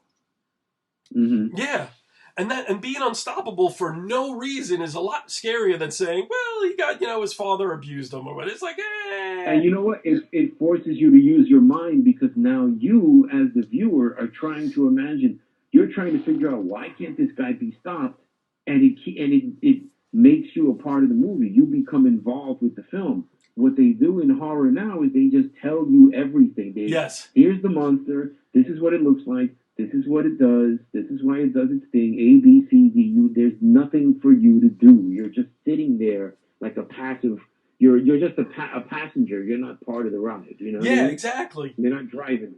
And I think that's a lot of people seem to rather have that preference of horror, where everything is explained to you, all the gore is shown, all the backstory is told, than just leaving it up to your imagination. And people just don't realize that. Imagination. I know people that watch Halloween. Halloween. They have no imagination, and they want it all explained to them. Yeah, people find Halloween nowadays boring. Because it's like, well, they don't tell me anything, and he only killed 4 people. It's like, but when you fucking have a guy who can't die from bullets walking around in the middle of the daytime, driving cars and spying on you, to me, that's a hell of a lot scarier than like whipping out an axe and cutting off your foot, Yeah, that's way creepier. And I just, people nowadays don't get it. This is very much, what's funny? Halloween came out, what, 1980? 78. 78, and I remember, and we had this people. I had the same, almost the exact same argument with people when Blair Witch first came out. See, I liked the very first. I liked Blair Witch. I thought that was very Lovecraftian and left a lot up to your imagination. That's why I liked it. That were pissed off. I knew people in the hood that were pissed off in the movie theater. They were like, I remember this one chick standing there. He goes, "This is bullshit. I didn't even get to see the fucking witch," and stormed out of the theater all mad. See, that's really the dumbing down of America, of fandom, where like everything has to be explained to you to make it, to leave an impact, instead of like leaving it up to your imagination. It really is. That's why I don't like horror. The explanations are empty. The explanations these movies give you are flat and empty. There's no substance to them. They're just filling in the blanks with whatever they can think of. Yeah. You know what I mean? Yeah, that's why I never liked, like I said, after Halloween, I was never a big fan of horror in the 90s. And like Patrick said earlier, I'm more into the craft of movies. So like when you had all these cheap horror movies in the 90s that were like first-time actors, first-time directors, and they looked like shit, they did nothing for me. Though... Pete, even though I heard recently, like the last few years, people are raving about movies like It Follows, what's that other one, the Badabadunk. Supposedly the last few years of horror movies have been very good, where they've gone back to psychological horror. You mentioned It Follows, and I remember seeing it and watching it and enjoying it, but I don't remember any details. Oh, okay, because a lot of people saying that's right up there with like some Alfred Hitchcock movies. It's very old school. You might like it. It's very because I've listened to the soundtrack. It relies heavily on tension. Yeah, that's what I've heard. That and the Badabadunk, or whatever it's called. Like, and I've listened to the soundtrack to It Follows, and it's a real homage to Bernard Herrmann's Psycho soundtrack, and that's why I always want to see it. Yeah, that's why I always want to see it. Like, I heard It Follows is very much more, leaves it up to your imagination. It's very psychological, and it seems like and a lot of horror movies. Those movies have mixed audience reactions, because it literally cracks the audience in half. Because you have the 50%, which is where the 50% we would fall onto, which is the people who love film and love being mentally engaged by a movie, and then you have the other 50% that just want shit. They want blood splashed at the camera. They want things to blow up. They want Yes. guns. They want to see people's heads exploding and all that other, simpleton shit. Yeah, that's Saw movies where Yeah. people chop their own feet off and their own limbs off. Yeah. It's like, why would I want to see that? That, to me, that's not scary. That's gore. That's shock value for shock's sake. It's just gross. It's just like, oh, that's creepy. Don't do that. That's gross. Yeah, I never understood that. I don't consider that horror. I really don't. All right, I have a few follow-up questions. All right. Hit it. The Night Stalker, the movie of the week. Loved it. Yeah. Loved it. Mike? Yep. Yes, definitely. Do you think it still stands up today? For the most part, yes. Yeah, me too. I haven't seen them in a few years, but I watched them like maybe 20 years ago, and they, even with commercial breaks, or even without the commercials, the way the story is told, where they have to pause every 20 minutes for a break, they still hold up. They're still well done stories, that leave a lot up to your imagination. Even though they were TV movies. Hey, let me ask everybody something. Does anybody remember a movie? It came out back in '73. It was called The Twilight People. Yes! Holy Jesus! Wow! Wow, that's a boing. Pam Grier. Yes, that was terrific. I remember that, like seeing that on TV. That was terrific. Yeah, it was kind of like a poor man's Dr. Moreau, but it scared the crap out of me. Yeah. I remember, I think they shot that in the Philippines, and they had, I think Pam Grier played Panther Woman, and I remember the one guy that scared the crap out of me was this guy that was like half man, half bat, and he was a fearsome looking moke. Yeah. Oh, fuck you. 70, I'm seeing it now, 72, early appearance by Pam Grier. There was an ape man, a boar man, a wild boar man, a bat man, like a bat. Yeah, that was scary as hell. Yes, yeah. It's a Roger Corman flick. Yeah. Yes, it was. I remember those movies preyed on very primal fears, like animal, creatures that were unstoppable, chasing you in the dark, and like Nightmare on Elm Street. Say the first Nightmare on Elm Street, where Nancy's trying to get away from Freddy Krueger, and she's trying to run up the stairs, and her feet keep sinking into the stairs, or he's reaching out for her, and even though the effect is cheesy now, but his arms are like 10 feet long, just extending toward her, and she just can't get away from him. And they tapped into real nightmares. But what are kids afraid of now? Their iPhone dying? Yeah. Or they're just afraid of someone with an axe. Out in the street without a cell phone? Or they're afraid of someone with an axe. Like you said, Pete, those movies, as bad as some of them are, like Twilight People, they did tap into primal fears of like fear of the unknown. Nightmare on Elm Street tapped into fear of being like not being able, like not controlling the situation you're in because you're asleep and you're vulnerable. Yeah, common dream fears. Yeah, and being vulnerable and being, because when you're asleep, you don't know what the fuck's going on. But like, fear of the unknown, fear of the wild, fear of nature. Just nowadays it's just like, the Saw movies of the 2000s. Like I mean, those were, and the Cavern movie with the women excavators or whatever they were. It's all just like gore. I forget what it's called. Gore and slasher and just cut off a limb. To me, that's like I don't like to cut off my own limb, but I forget it. If I watch it in a movie, I forget about it a minute later. While something like Michael Myers is something that could like be fucking walking down the street like behind me, and that scares the living shit out of me more than just a hacksaw, I mean, that's my take on it. Well, you know what? The horror movies have to, I guess, maybe to look at the other side of it, they have to compete with the internet, and they have to compete with much smarter, much savvier kids nowadays. Yeah, that they can in a second, they can click on a link and watch a decapitation in Saudi Arabia in the middle of the street. Yeah, I saw that too. And I guess that's the stuff that freaks them out now, so the movies kind of capitalize on that. See, that's funny. I don't know if it freaks them out now or if it just desensitizes them to... Well, you know what? It could be either. Maybe it's either or. Maybe you're right. Maybe Yeah, because, you see it as an everyday occurrence.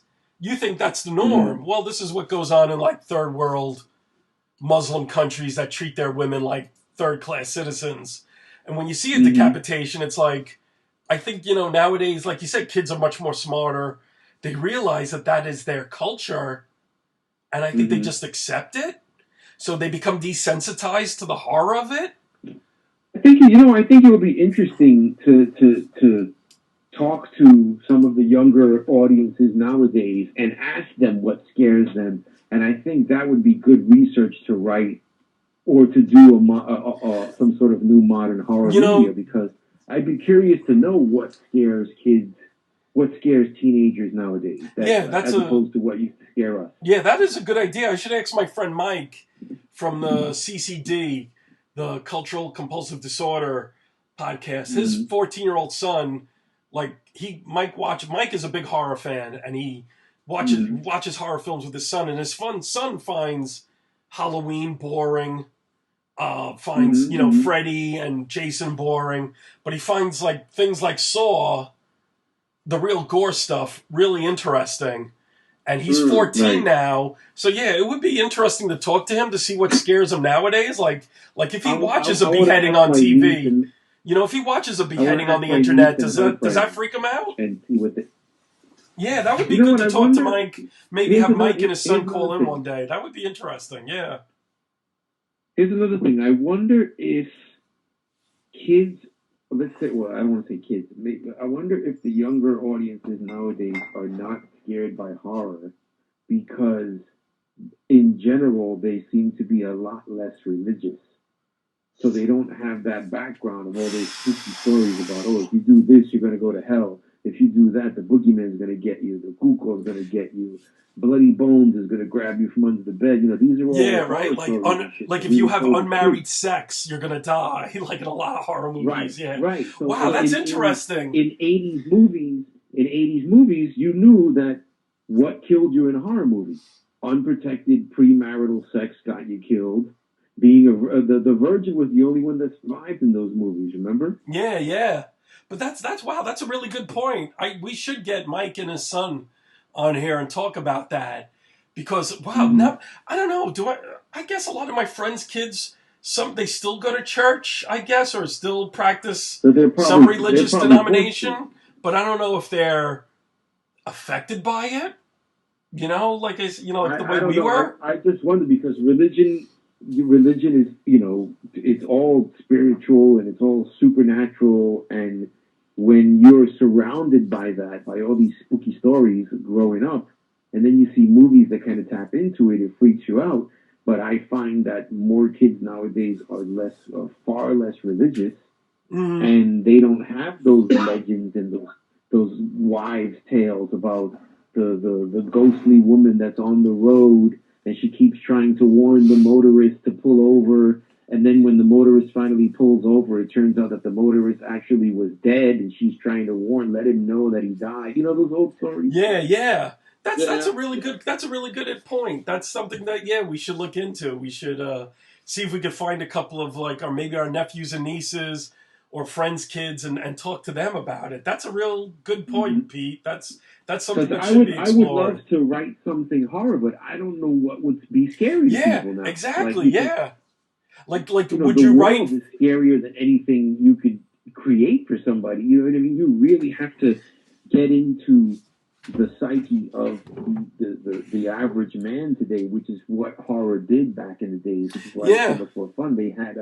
there were a lot more shared dreams and nightmares back in the day. Like almost everybody's had the dream of falling. Almost everybody's had the dream of being chased by some big, dark, creepy figure who you can't see, and it's just gonna kill you, and you just gotta try and get away from it. Right. Or post-World War II, nuclear annihilation was a big fear in a lot of people, That's, nowadays kids don't worry about that. And also, xenophobia, fear of the unknown, fear of foreigners, they translated that into horror, people who spoke a different language or who acted differently from you, and that was seen as scary. Yeah. Does anybody here read modern horror by any chance? Because I don't. I read a lot of like pre-internet horror, like guys like Ramsey Campbell, Theodore Sturgeon, sci-fi and horror, like guys before the internet popped up. Like I don't read any modern horror. I don't even know who the modern horror writers are nowadays. Me I neither, mean, yeah. No, I have no idea. I mean, other than people I know who write Lovecraft, but Lovecraft is like more of a timeless psychological, physiological horror. But I don't know anyone who writes horror in the internet age at all. And I haven't read a story that deals with the internet or, like Pete said, the real world is way more fucked up nowadays than horror could ever be. Right. Like I watched the show Supernatural, and I don't find it scary, but it's one of my favorite shows because I guess, I mean, I'm speculating, but maybe they realized they couldn't make stuff scary, but they could make it thrilling and exciting, and keep you interested by kind of mixing classic horror with a little modern take, but still paying tribute to like vampires and mummies and jinns and werewolves and the devil, but they make it's more tongue in cheek, but it's also, so it's kind of a mix of old school and new school. So is Supernatural deals with a lot of like religious it dealt with everything. I mean, they've dealt with everything in the 12 seasons that they've been on. They've covered every creature that exists in mythology. They've dealt with the battle between heaven and hell. They've dealt with all the first monsters, which are referred to as alphas, like the alpha werewolf, the alpha vampire.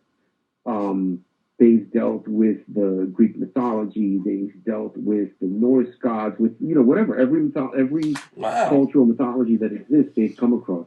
Wow, and I've never seen 1 second of it. I just totally they dealt with everything. Totally avoided it for 12 years because the commercials made it look like it was two pretty boys on a road trip across America. And I was like, I ain't watching this shit. That's why I never watched it when it first came out. I thought it was, for some reason, I just assumed it was the new Hardy Boys. Oh, okay. Wow, it does. I know a lot of people that rave about it, so I wish I had the time to catch up on it. No, it hasn't. Well, it's all on Netflix. So. Oh, Jesus. Yeah, but again, finding time, that's the main thing. I really don't read contemporary horror anymore. I have to admit the last person I've read, and this is going back a few years, is a guy by the name of Joe R. Lansdale. Yes, yeah. Who's actually a friend of mine. I know him. Really? Oh, that's so cool. Yeah, deep in Texas, Nacogdoches, Texas. Yeah. Where he's from and where he lives. He's terrific. I love his zombie and drive-in stories. Yeah, those are terrific. I've read quite a few Joe. I read his short stories, and I tried reading one of his nonfiction novels and couldn't get into it. But his fictional stuff that takes place in Texas with zombies and aliens, that was terrific stuff. Have you ever read, he did an early zombie novel called Dead in the West? No, I never did. No. Oh, you've got to read that one. That one is awesome. It's kind of throwing almost the whole Clint Eastwood type man with no name sort of character into a Western setting for a zombie thriller. It's really, really good. Oh, okay. And I know I've read some Joe Hill, who was Stephen King's son. I read a couple of his short stories and comic adaptations, but I haven't read his full-length novels yet, like Horns, or some of the other ones that have gotten him really a lot of good acclaim. But I haven't, Joe R. Lansdale writes a lot of stuff about the past, the 60s, he's the not 70s. Doing horror anymore. As a matter of fact, two of his character creations are on television now on, I think, the Audience Network on cable. Hap and Leonard. Yeah, that's on IFC. I watched the first season. I wasn't crazy about it, but I liked it, and it was well done. But I thought it was pretty good as a drama. But yeah, it wasn't really horror genre, I would say. right? Yeah, it's not. Yeah, he's not really doing that anymore. He's kind of moved Oh, away from okay. that. But guys like Joe Hill who are writing horror, Patrick, have you read anything by him? Like how he... Lock and Key and The Cape. And me and my oldest nephew love it. Yes, The Cape, I read the comic book adaptation, and I thought that was very good. But he doesn't seem to deal with like the internet age when he writes those horror stories, does he? How modern technology or the way we're all consumed by 24-hour news and the horrors of the 24-hour news we see all the time. How has it affected us? Like Pete was saying, how kids are maybe more desensitized to the horrors of fiction because of what goes on in the real world. You know, I don't remember that reading in The Cape. The Cape was really good, though, as a short story. Oh, I have a recommendation for everybody. Read it, The Smiling Man. It's a short story, maybe like a page and a half. By Joe Hill? No. It's somebody just posted it. Like it was kind of I can't remember what subreddit started on, but like one of the one like creepy is supposed to be real or let's not meet. It's supposed to be kind of real stories, but everybody knows they're bullshit. Oh, okay. Smiling Man, it's called? Okay. The Smiling Man, read it. Okay. Also on YouTube, there's a lot of short horror movies that are really good. Oh, okay. Yeah, I've seen some podcasts on YouTube or that some of them are good. And, oh, geez, who's that one? The Slender Man was a big thing for a couple of years, right? Yeah, Kids? I didn't get it, but it was big. Yeah, right? It was killing people in your neighborhood. I don't know. But I remember it was like a big fad and people were reenacting it, which is interesting. But yeah, I would like to we should try to get some of our nephews and nieces on and talk to them about what scares the crap out of them next time. There's no way I'm letting my nieces or nephew be exposed to you, Gary. Sorry. Fine. I'll just wait until a family holiday comes up and you invite me over. But what else do you have, Pat? Question-wise. Fantasy books. We mentioned Lord of the Rings, and like when I was a kid, it made a huge comeback, and it sparked a sort of an upsurge in fantasy book popularity. Did you ever? I mean, the D&D guys must have read fantasy. Mike? Yeah, we did. I was always big on Conan, Robert E. Howard. Yeah, big follower of Paul. And even some of Robert E. Howard's other creations. I was always partial to Solomon Kane. I always liked him. I think Solomon Kane would be a huge TV show. Yeah, it looks like a natural, mix to put Solomon Kane on television, especially. Yeah, they had a movie. Did you see it, Mike? No, I didn't. I wanted to. They cast it great, but no good. Not really. Oh, wow. Pete, are you playing video games? Pete, are you playing video games? What's that noise? I don't know, the TV. Oh, okay. Turn it off, for God's sake. But no, I wasn't a big fantasy reader growing up. I was huge. Like my mother had a used bookstore, and I used to take every single one. Yeah. I like sci-fi. Oh, but I that's love cool. fantasy. Yeah, I was sci-fi and horror and mystery, but fantasy, dwarves, elves, fairies. Never really got into it until like maybe Neil Gaiman started writing stuff about it in the 90s. You know, his... Oh, I loved that stuff when I was a kid. I used to love King Arthur, The Legend of King Arthur. Oh, but see, to me, that's not fantasy. I mean, it is. Fantasy, though, guy. It is, but it's not like, we're a bunch of dwarves walking around the woods looking for a sword. Well, that was Tolkien just blew that up all over. Yeah, that I didn't like, Right. but the Arthurian legends I do love. I do love the Arthurian legends. I've read a lot of Arthurian stuff growing up. Yeah, I read almost every author thing I could get my hands on. Yeah. I read almost anything. It is fantasy, but it's not gay fantasy, for lack of a better word. I hate fairies. I hate fairies and elves and dwarves. I hate that shit. Except for God of Game of Thrones. A difficult read. Tolkien is not an easy read. I didn't really appreciate Tolkien until watching his creations on the screen. See, that's funny because I tried from the 80s on up to read his trilogy, and I couldn't get through it, and I just thought it was badly written and just not for me. And when the movies came out, I didn't like the movies either, but I was glad that I saw them because then I said I never have to try again to read these books, and I haven't since. And you know what's funny about Tolkien? There's 2 films on his books that nobody talks about anymore. They are both animated. The animated version of The Hobbit. Yes. And the sequel to that was The Silmarillion, which is basically the story of Smaug. I don't remember Silmarillion. They animated that, Mike? I don't remember that. Yeah. I remember The Lord of the Rings, and I hated that. That was, what's his name? Frank Frazetta and Bashki. And I thought... No, that was... and that sucked. That sucked. I'm sorry. Didn't Bashki do the Lord of the Rings anime? Oh, no, it was Rankin and Bass. I believe they did the Lord of the Rings animated movie. So oh, really? That was my first introduction to that series. Oh, okay. But it was better in quality than anything that Rankin and Bass had done before because it was different. Rankin and Bass was known for their stop motion animation. Yeah. And this was totally rotoscoped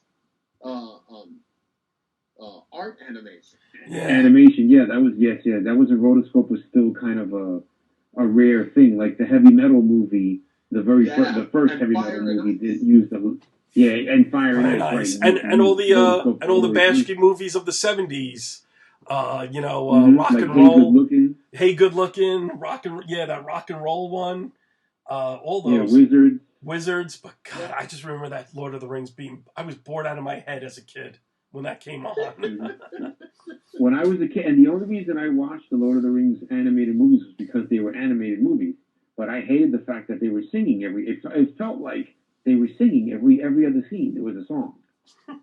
Yes. Yeah, that bored the crap out of me too. And that was also. Do you guys remember back in the days? This is of course before everything that people have, before internet, before cable TV, and when cartoons were special because you only got them on Saturdays and maybe a few on Sundays, but then there would be the CBS special presentation. Remember the kind of those letters, those words would come spinning out at the screen, and it would either be a Charlie Brown special, Ricky Tikki Tavi, or one of the stop motion animated movies like Rankin and Bass, Burger Master, or the Filmation. Remember Filmation with the Frosty the Snowman and that shitty animation? Yes, exactly. Good fucking Christ! I love Filmation stuff.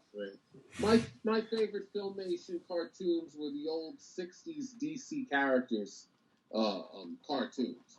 Aquaman, Batman and Robin. Yeah, you see all that stuff on YouTube, by the way. Yeah. Those I admit were good. I hated the animation of Super Friends. I did too. I hated Super Friends. Was that Hanna-Barbera? I think it was, right, Mike? Yeah, maybe. it was. I hated that.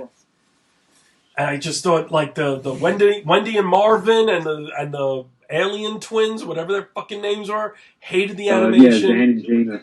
The Wonder Twins. The Wonder Twins. Yeah, and I hated Scooby-Doo animation, Hanna-Barbera. I hated a lot of Hanna-Barbera animation. I could never get into Scooby-Doo. Yeah, it was just cheap looking and just weak, lazy storytelling. Well, Hanna-Barbera was... The problem was that Hanna-Barbera was doing most of the animation back then because apparently they had a system and they just farmed that shit out. Every character was a riff on Shaggy or Freddy. Yeah.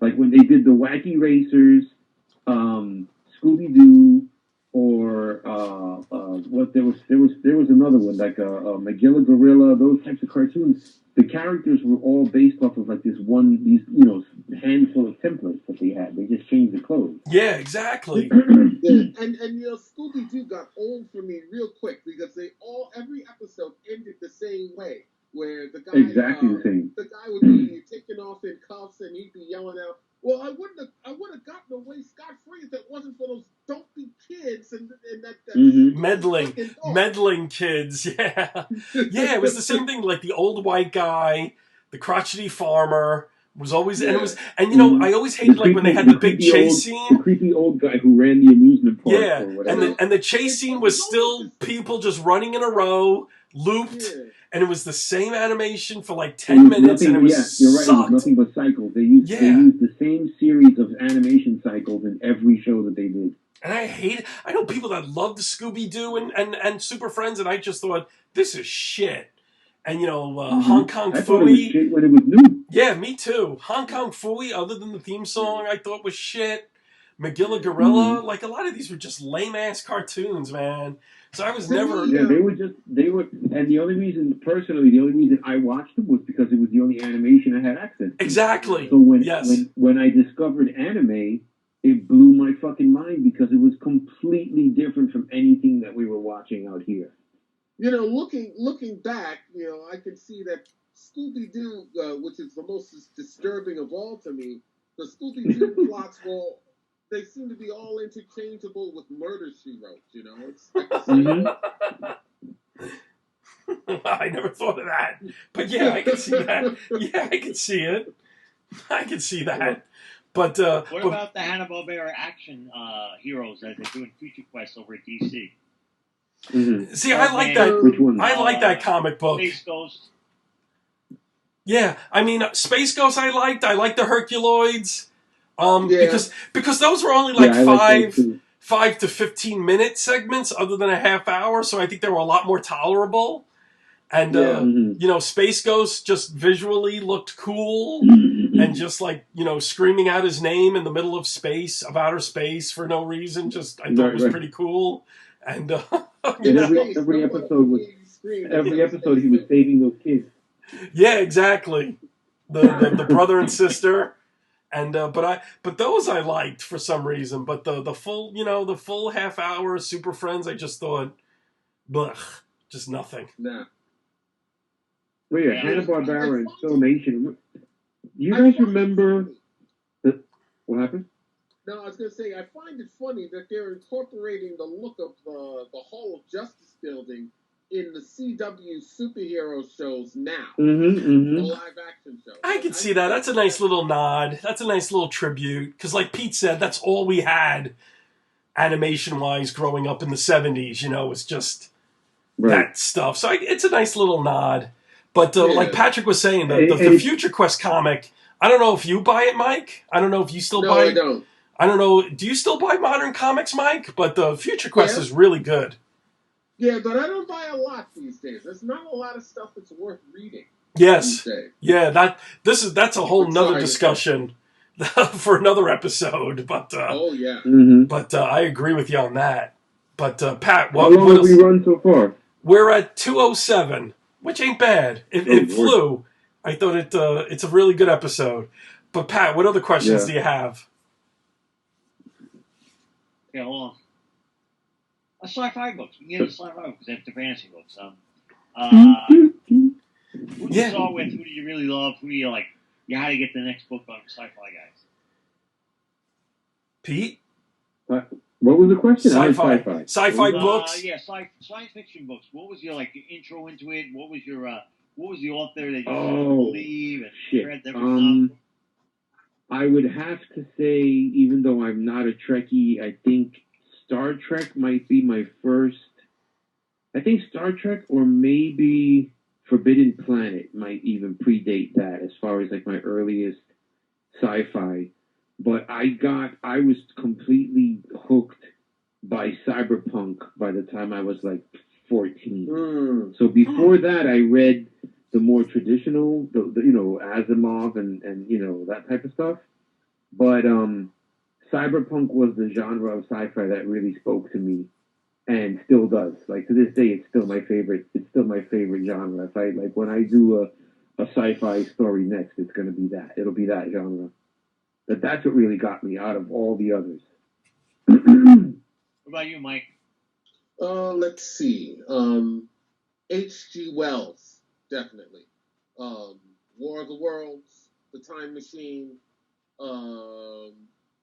Arthur C. Clarke, Isaac Asimov, and all those led into reading Star Trek. A lot of the novelizations of the classic episodes of the original series, and then some of the original novels of Star Trek. And some of them were really good.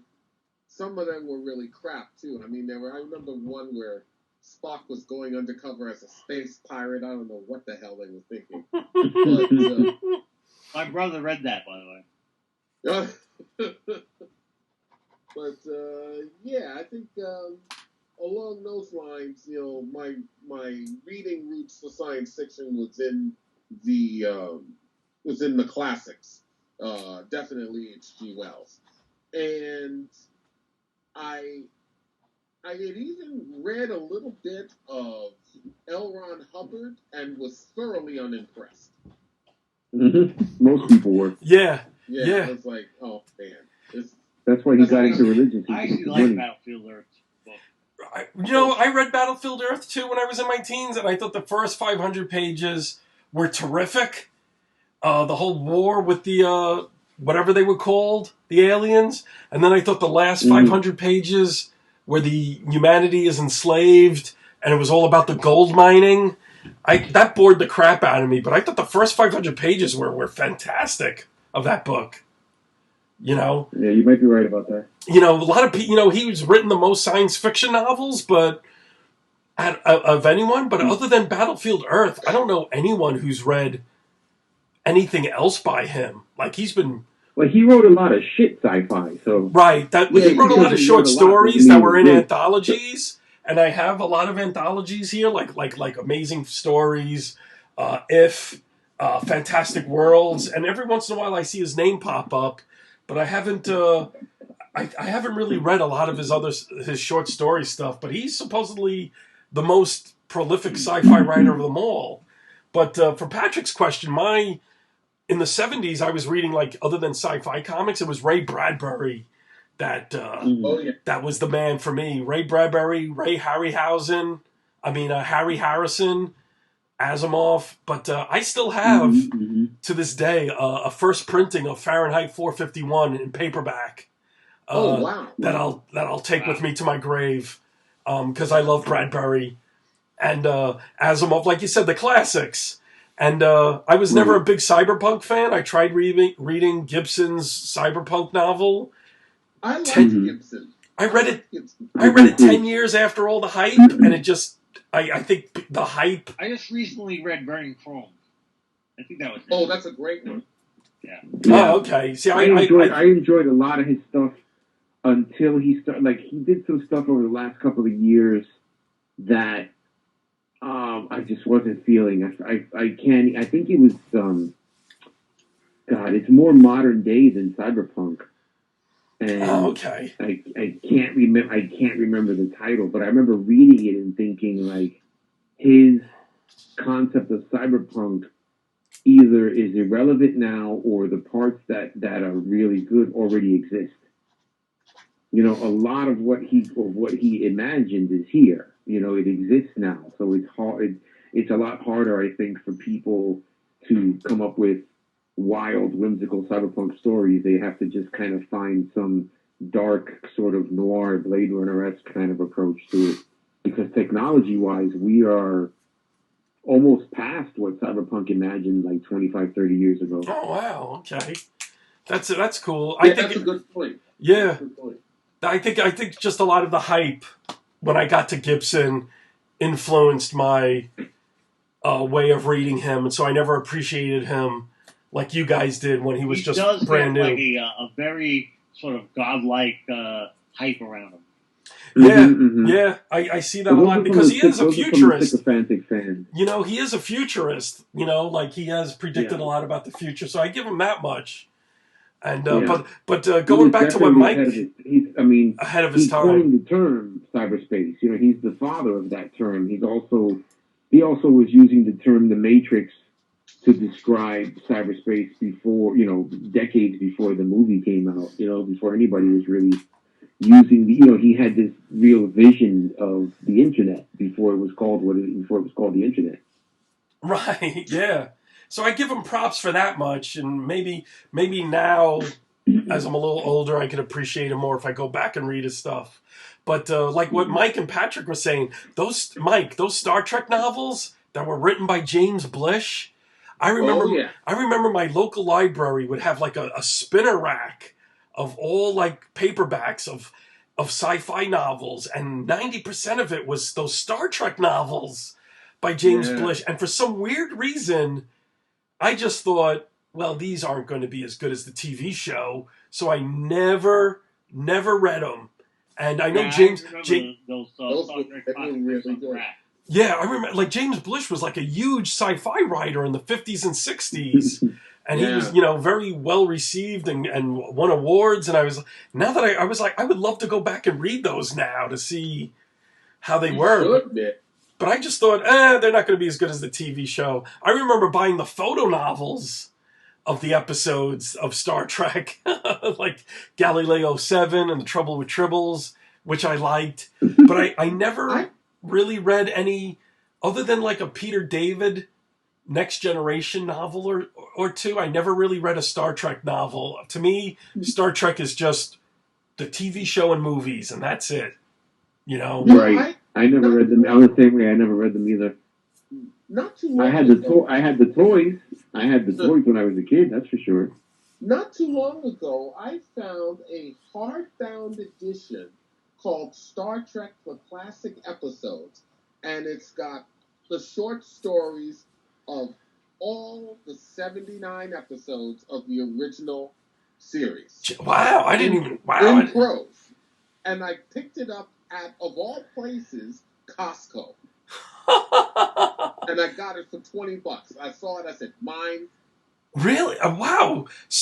Adaptations of the 79 episodes? Wasn't that one of the things about the Star Trek series, maybe just for the first season, but new up-and-coming hungry sci-fi writers were encouraged to write episodes for the show? Am I mistaken? Wasn't that one of the things? Yeah, it was like a platform. It was a platform for new writers to that's how get their stuff out there. And he came up right, exactly. Yeah. DC Fontana wrote a lot of novelizations after the TV show. I think DC Fontana's a woman, and she gets a lot of acclaim. Yeah, so I read one or two of those, but I don't remember them. But I remember seeing her name on a lot of books as well. But wow, an adaptation of the 79 original episodes, that I wouldn't mind reading. Yeah, that's a very cool book. Yeah, and my favorite sci-fi author is Joe Haldeman, who I discovered in the late 80s, early 90s with the Forever War. And I recently found out he wrote 2 Star Trek novels in the mid-90s. And now I have to go, I want to hunt those down and read them. Because he's an interesting writer. Scott Card wrote some the Ender Saga. Orson Scott Card wrote some great sci-fi. If you ever Patrick, you read those, right? I never read the Orson Scott Card stuff. I have an Orson Scott Card story. My mother had the books on Ancient Browns all the time. So I found Orson Scott Card in this game. For some reason, I picked it up. God, did I love that book. I gave it to my brother. Oh, it's amazing. I said, Bud, you have to read this. His nickname is Bud. You have to read this. Well, first I said to everybody. My mom was a big reader. Everybody in my family was a big reader. You have to read this book. You have to read this book. Nobody would read this book. Finally, my brother read the book. He usually reads the books I don't get. And then he told everybody, you have to read this book. You have to read this book. And it went through my family like a wildfire. My recommendation, nothing. My brother's recommendation, everybody read it. Isn't that the way that it's almost like they won't read it just because you suggested it. Wow. I thought I read somewhere a couple of years ago that it was voted like the greatest sci-fi novel ever written, and I was like, I wanted to read it. I don't know, but it was really good. It's a great series. It's a really powerful. It's about like essentially the Ender Saga spills out into the Xeno Saga and stories, and it's basically like Ender's family, like the most dysfunctional family in sci-fi history. Wow. Yeah, and, I mean, I always wanted to read it. Their legacy.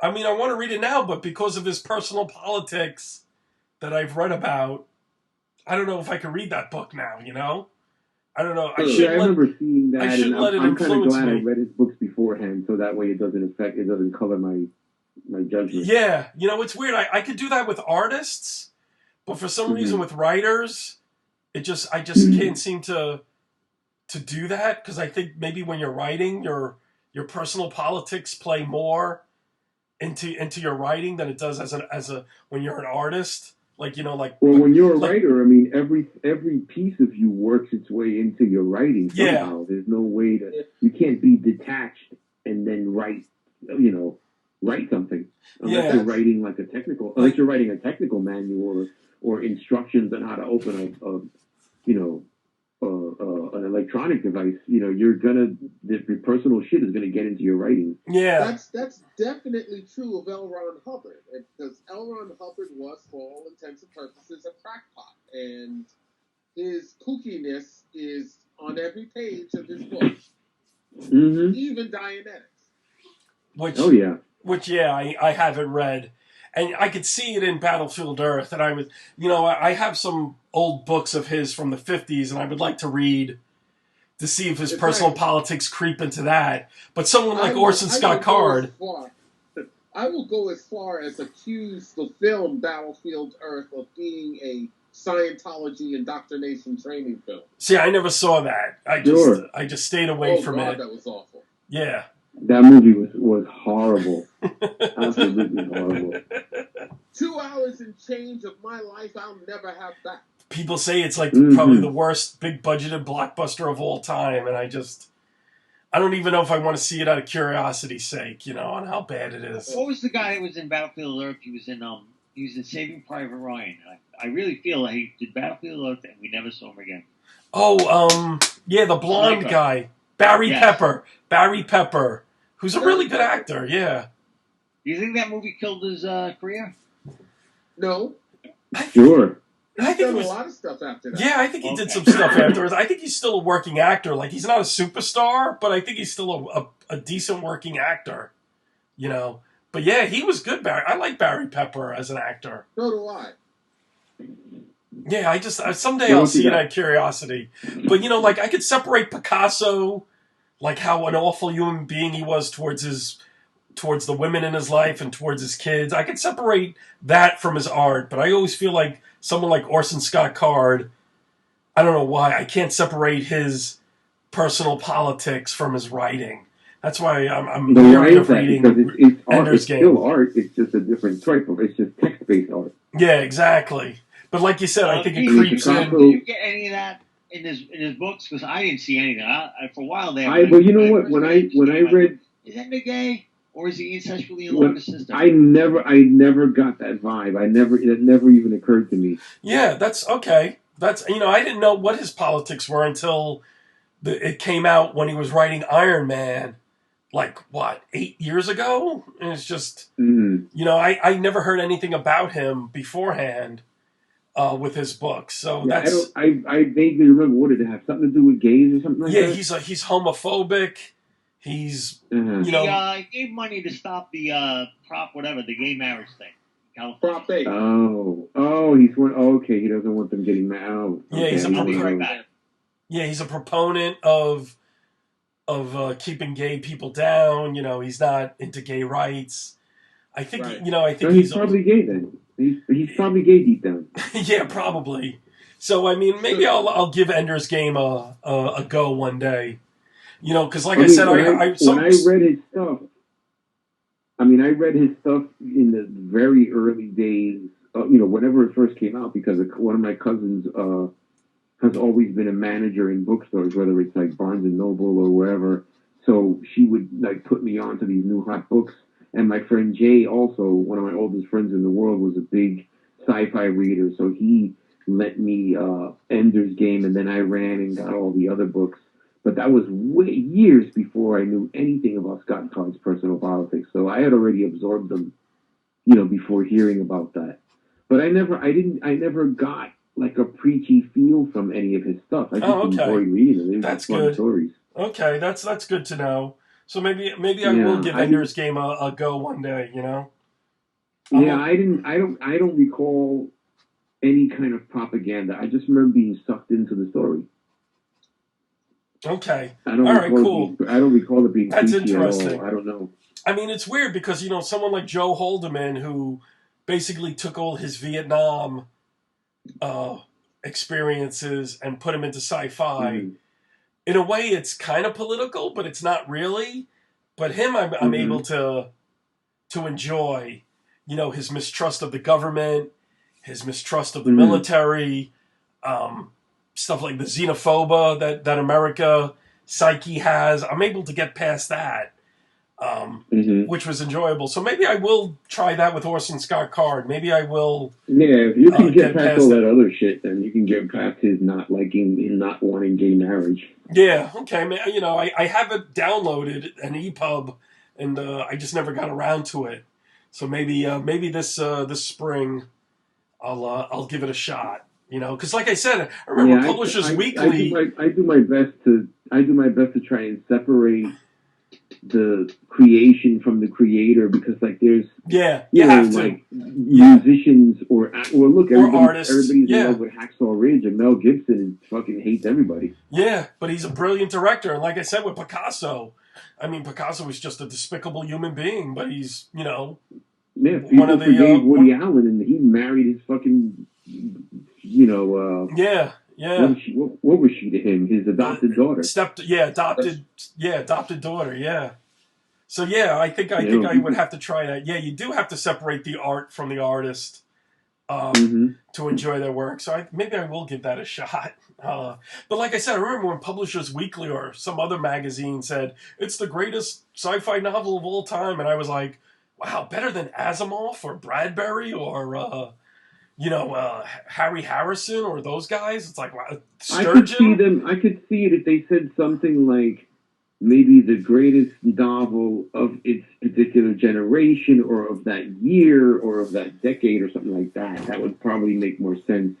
But again, that's just fucking hype. I mean, the person who came up with that line could have been paid off to try and... It's all designed to sell books. Yeah, exactly. So... it's just generating hype. Yeah. Because, like I said, I can't believe guys like Sturgeon, Niven, Asimov, those guys are ignored.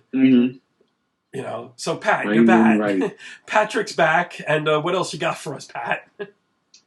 I just looked at it. About which if you had a kid who was in high school, what sci-fi book would you say, here, read this?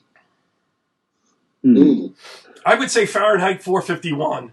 It's one of my favorite novels, but I think it's a very important novel because it's about censorship, it's about ideas, spreading ideas, being open-minded, not being ignorant, not giving into fear. I think that's very important to give to a teenager in that regard. To let the teenager decide for himself what he wants to read, how he judges people, how he is open-minded to new ideas and new thoughts, new perspectives. So I always think a novel like that is very important to give a kid. Mike? I would say 2001: A Space Odyssey. That's a good one, yeah. Yeah. I always thought that was a little dry. Discovery, including self-discovery in the face of the unknown. Pete? The Mona Lisa Overdrive series, Count Zero, Neuromancer, Johnny Mnemonic. Ooh, nice. Johnny, that's what I said. Yeah, I love all those stories. They're amazing, and they still hold up because his writing is borderline trippy. He gets very pulpy and very noir at times, and then at other times he gets almost poetic about technology, and it kind of keeps it from being dated when you go back and read it all these years later. You know what I mean? And it's still edgy, and it's counterculture, and it's probably more relevant to today's mindset than it was even back then, because back then it would have been considered conspiracy theorist, crackpot, antisocial type of shit, because a lot of his characters were, they were hackers and deckers, and they lived in in poor areas that were very cramped, and they sort of lived their life through technology, and that's kind of more relevant now than ever before than it was in 1984. Talk about conspiracy theories tonight. I Reddit made the front page. Some guy on YouTube is making a conspiracy theory that the film Pitch Perfect with what's the name, is actually about who actually did 9/11. It's good the way he did the thing. What? Not seriously, but tongue in cheek. It's really good. Look up. Okay. I was just like, is that the movie? Isn't that the movie about the? Is that the movie about the acapella competition? Yes, it is. Get the fuck out of here! 9/11. That's kind of a stretch. It's not. He's not serious, but he does it serious. He buys into it. I'm telling you. What's the girl's name that was Pitch Perfect? Co-starred with. Yeah. What's her name? She's pretty big now. Yeah. And I think she's okay. Nobody has. She's cute. Nobody has IMDb open. No, unfortunately I don't. Hold on, I'll look it up. Yeah. But I'm telling you, I enjoyed the video very much. I mean, she ain't bad looking. I mean, I hate to judge a person by their looks, but I keep thinking Anne Hathaway, but it's not Anne Hathaway. It's Anna Kendrick. That's it. That's it. Thanks, Mike. Yeah. Anna Kendrick. I don't. That's funny. You got time to kill. Watch that one. It's perfect. 237. Okay. I look at Anna Kendrick and I say like, so. Yeah. What else you got? Yeah. Exactly. Yeah. It's just. I'm with you on that. So, Patrick, what else you got? Is there any fandom you were in big time, but has since dropped? Gary, you go first. Hey, wait, say that again. Any fandom you were in that what? And you dropped it. I was a huge Universal Monsters fan, and then I would have to say, I mean, I still love comic books, and I still like. I mean, I don't read as much as I once did. I don't really read a lot of superhero stuff anymore, even though that's what I was brought up on for decades. Mm-hmm. But I would have to say the Star Wars fandom, I was really into when the original trilogy came out. But once that Return of the Jedi came out and those fucking Ewoks, that turned me off to Star Wars forever. When that third movie came out, I was, 16? 17?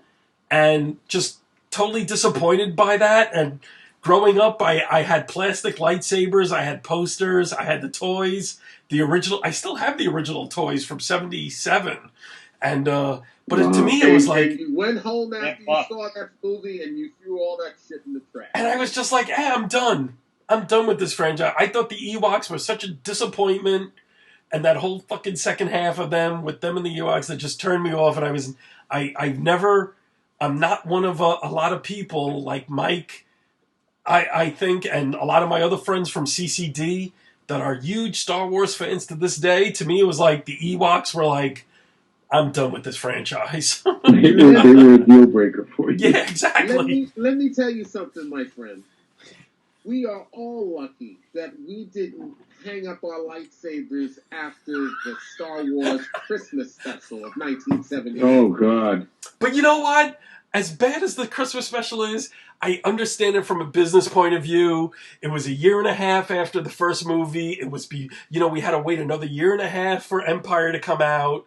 No one thought it was going to be Star Wars was going to be as big as it was. So I could understand them doing that Christmas special as a cash grab and to keep those characters in the public consciousness, as terrible as it is. But I understand it. And I remember watching that aspect of it. I remember watching it too as a kid and thinking, this is shit. And I was bored to death by it. I don't even know if I watched the whole thing in its entirety, but I remember being bored. But that didn't deter me from waiting for Empire to come out, but the best thing about that Christmas special was the animated segment, with Boba Fett that introduced Boba Fett. Yes, yeah, that was, and it tried to look like Mobius artwork, which I didn't know at the time, but it was like a weird looking animated thing from like Heavy Metal magazine, so that was cool. Yeah. But like I said, that was something to whet our appetite while we were waiting for Empire. But I'm telling you, once they introduced those fucking Ewoks, that was it for me. I was like, fuck this shit. That was it for me. I don't think there's a fandom that I've completely abandoned. The closest I could come to that would be comics.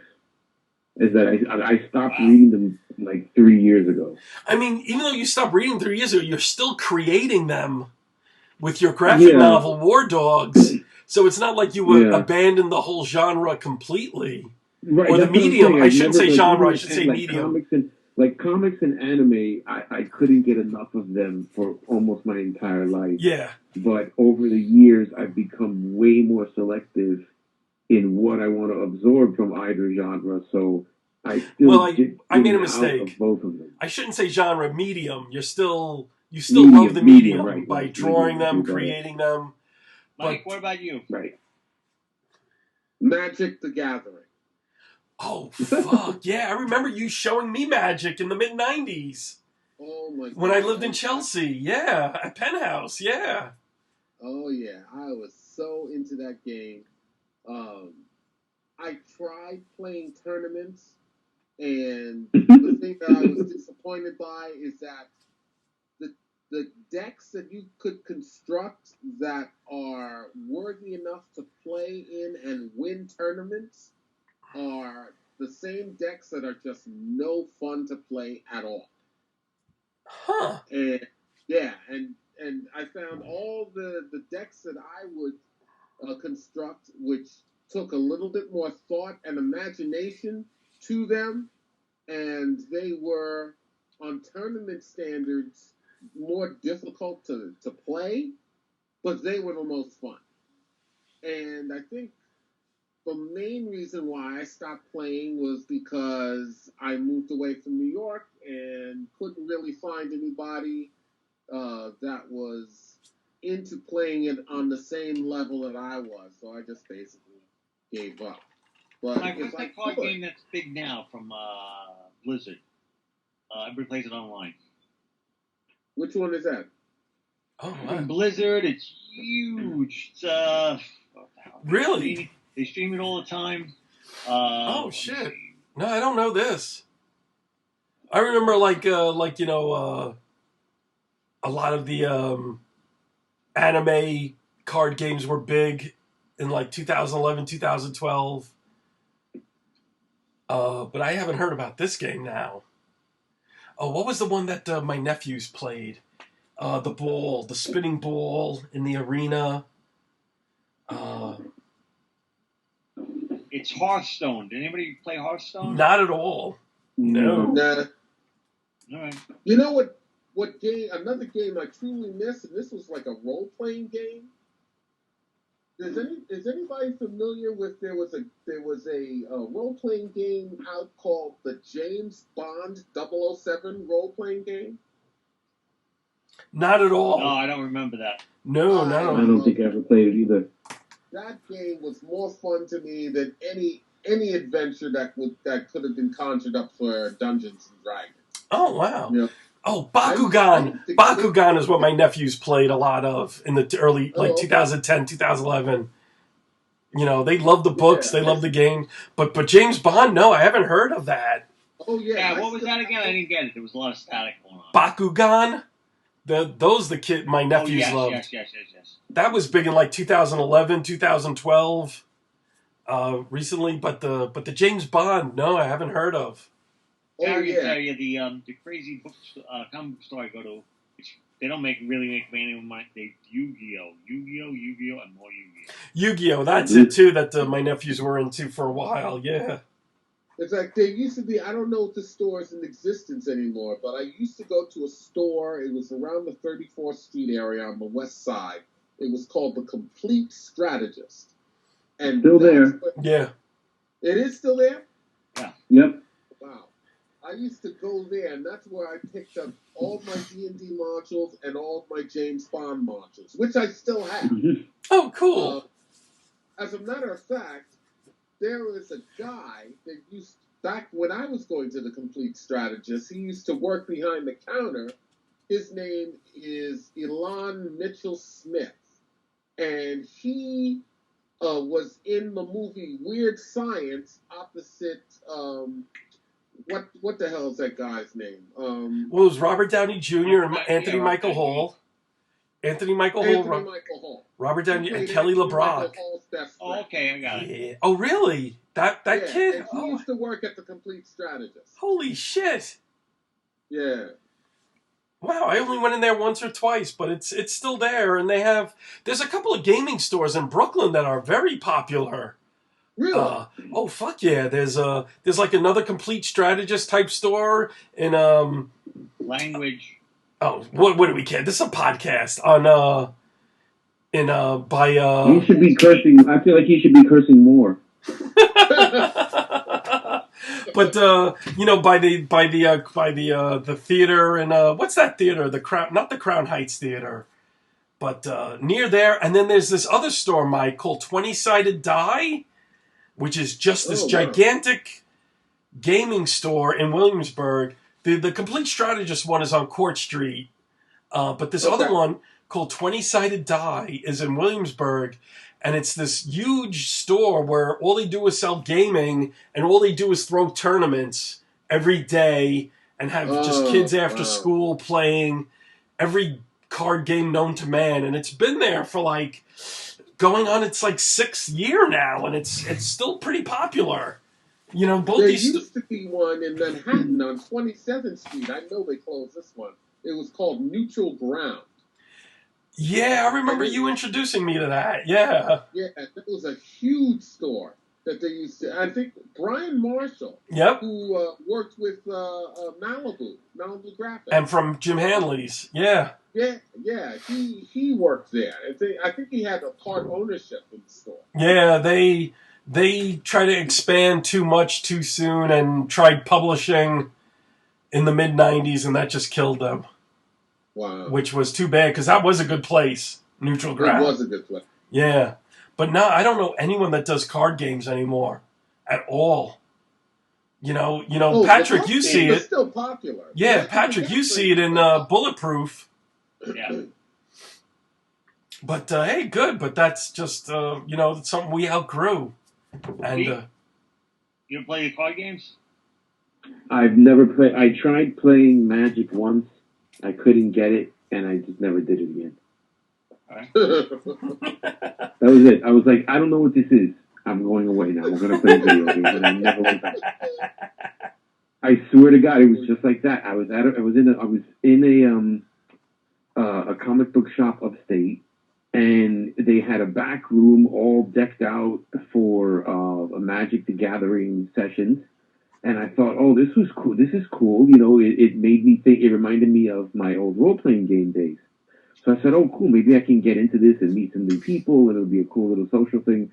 And somebody gave me, like, I don't know, a starter deck or whatever the hell it was, and they were like, I don't know. And I remember seeing a picture of a tree, and there was something with a lightning bolt and some other shit. And I was just like, what do I do? What is this? And they were like, oh, when you put this card down here, and if this person pulls that out, then you can put this and this. To this day, I couldn't tell you how the fuck you play that game. I have no clue. So I tried playing. Some 12-year-old kid like destroyed me or something like that in like minutes, and I was like, okay, fuck this. I'm gonna play video games, and I never tried it again.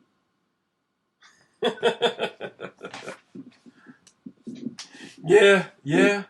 But, I mean, even dabbling in video games, Atari. I don't know how it works. I don't know what it is. I know it's cards. Yeah. But even like video games like the Atari 2600 or ColecoVision or whatever, I just dabbled in it for a few years and then just like put it to the side. You know, but I don't think that was much of a fandom. I got my PlayStation 3 on pause right now. So I didn't abandon video games. Yeah, I that's weird. Since you're a little younger than me, you grew up with the better video game systems than I did. No, I had all the same ones you did, dude. I had really? Pong and Telstar and all that. Oh, wow, because I remember like after ColecoVision, like after college, it was like, fuck this shit. So I never got into the Nintendo 64. You know what it is? I was always fascinated with technology and anything that had buttons. Wow, okay. anything that had a switch or a toggle or a button or a knob, I was always like, Oh, okay, that's I was cool. always captivated by it. So I loved video games, and Oh, I wow. had them all. I had the Pong, the two sticks smashing that little square back and forth that's supposed to be a ball. Yeah, I still have that in my attic, and I still have like those Wow. handheld games, Simon Says, and all those weird games, those handheld games, and I still have the Atari 2600. But after like ColecoVision, '88, when I graduated college, and I had the car to drive around and get drunk and get laid and get stoned, I just didn't give a shit about video games after that. Oh, I still did all those things and still play video games. Wow, I didn't. That's interesting. Like I said, yeah, because then when PlayStation and N64... I make room for everything in my life. Yeah, and I just... Wow, I didn't. So I never got into video games. I just never did. I'll play. I'm hoping to live long enough to just immerse myself in them completely in VR. And it's here. Die inside of a virtual reality game. It's already here. Yeah, it's already here. But that's a PlayStation. But Persona 5. What was that? What's that? I'm patiently waiting for Persona 5 video game. Don't know what that is. I remember that series. Oh. Remember the TV show VR5 with what's her name? Lori. Vaguely. Lori. It was right after X-Files in the mid-90s. She was gorgeous. Oh, I vaguely remember that. Yeah, I can't watch cheesy sci-fi shit like that. It makes me mad. Oh, that was terrific. What was her name? Lori Singer. That was it. That's like remember Automan back in the days when like everybody was into cars and Tron? Yeah. And it was like that guy that was like a living Ken doll was Automan. He had that like glowing outfit and shit. Yep. Oh Jesus, that was cheesy. But VR5 I remember was good.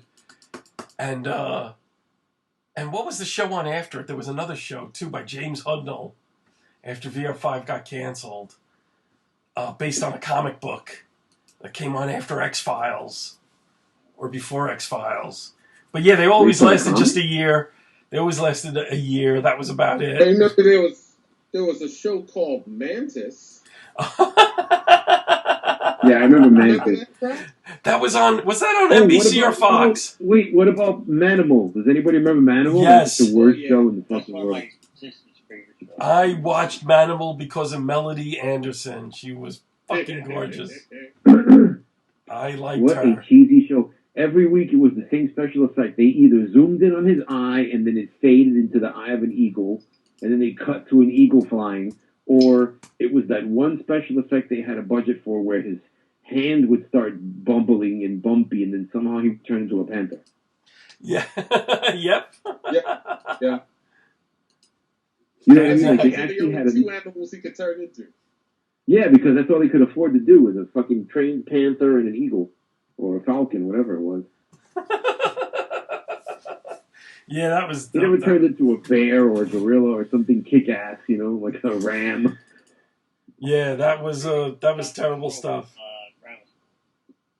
Manimal. That was 1983. Yes. Oof. It wasn't even a full season. It was a half a season. Yes, it was so bad, yeah. Oh, that just goes to show you.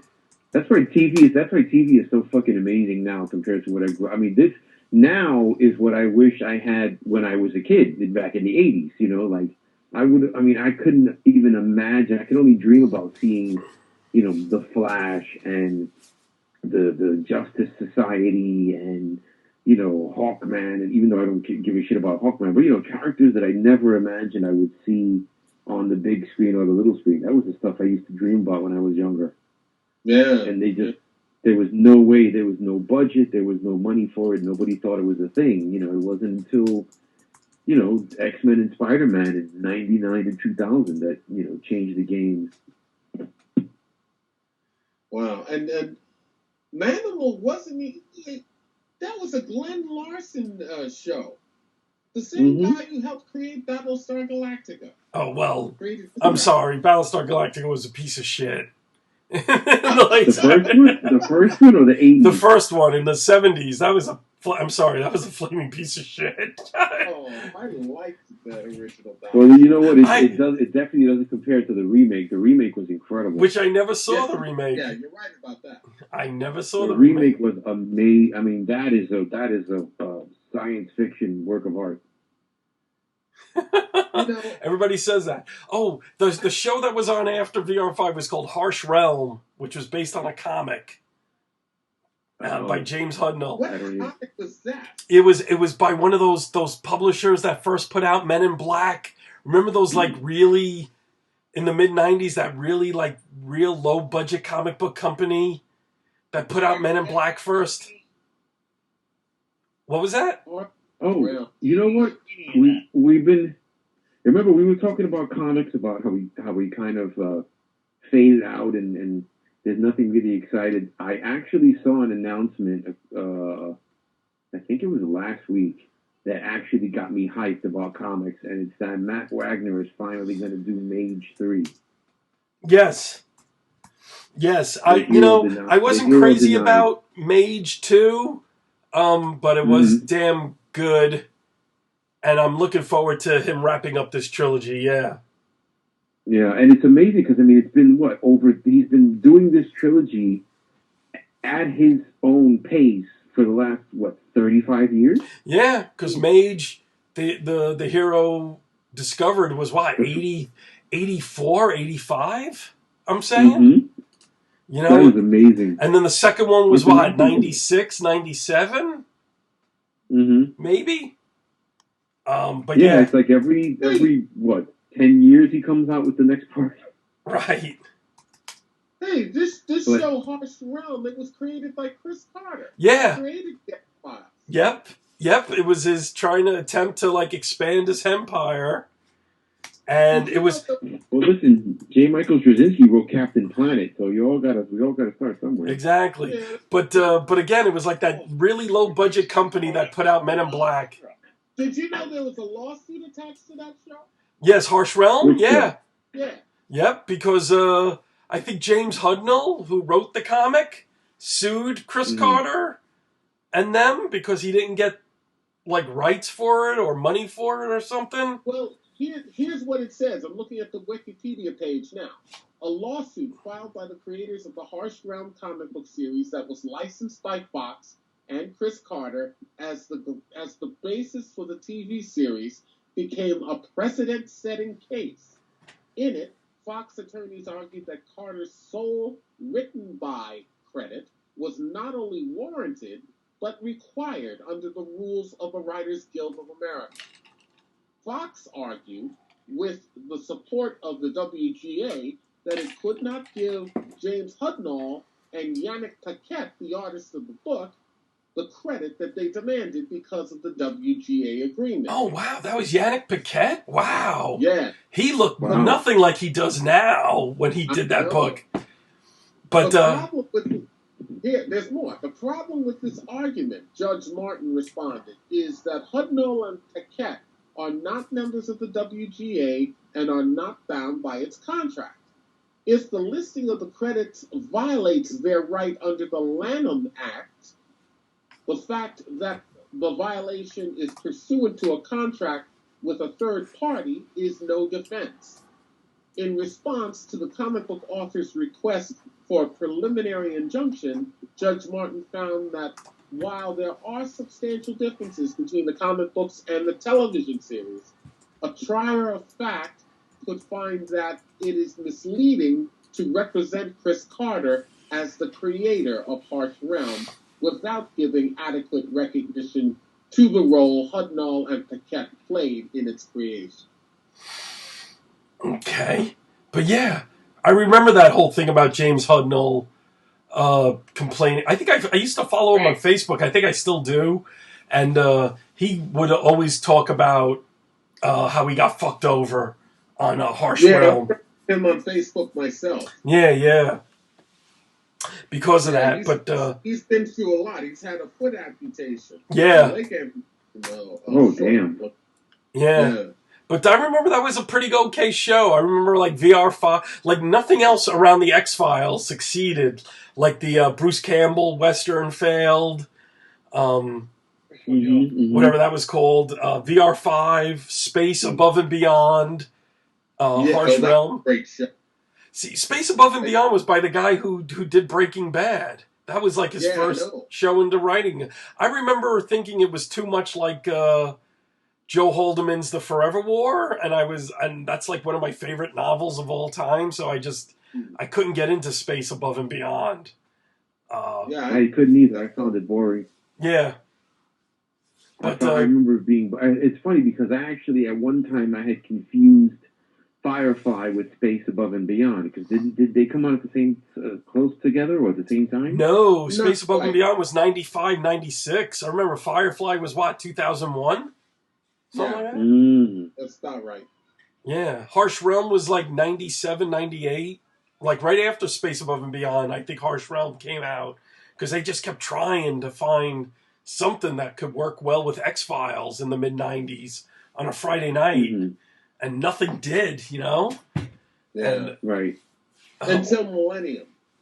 Yeah, Millennium, ran, 3 years? Millennium was strong for about a season, and then it became the most depressing show ever. Yes, the second and third years were like, oh my God. Literally, that's why the show got canceled. It became so dark and so bleak and depressing, people just couldn't take it anymore. And the viewership started dropping off like flies, and they canceled it, I think, by season 2, right? No, I think it went a third year, I thought. It went to 3 seasons, Yeah. But exactly, that was so depressing. It was so dark and hopeless that people just tuned out. I remember that's why I was just like, I can't take this shit anymore. Yeah. I know. Lance Erickson was awesome. Which was? The first season. Oh, the first season was fantastic. Yeah. That was a good show. The first season was amazing. Lance and then Henriksen, the second season, you're just like, okay, what's going on? Like this, somebody's got to cheer this guy up. This is too much.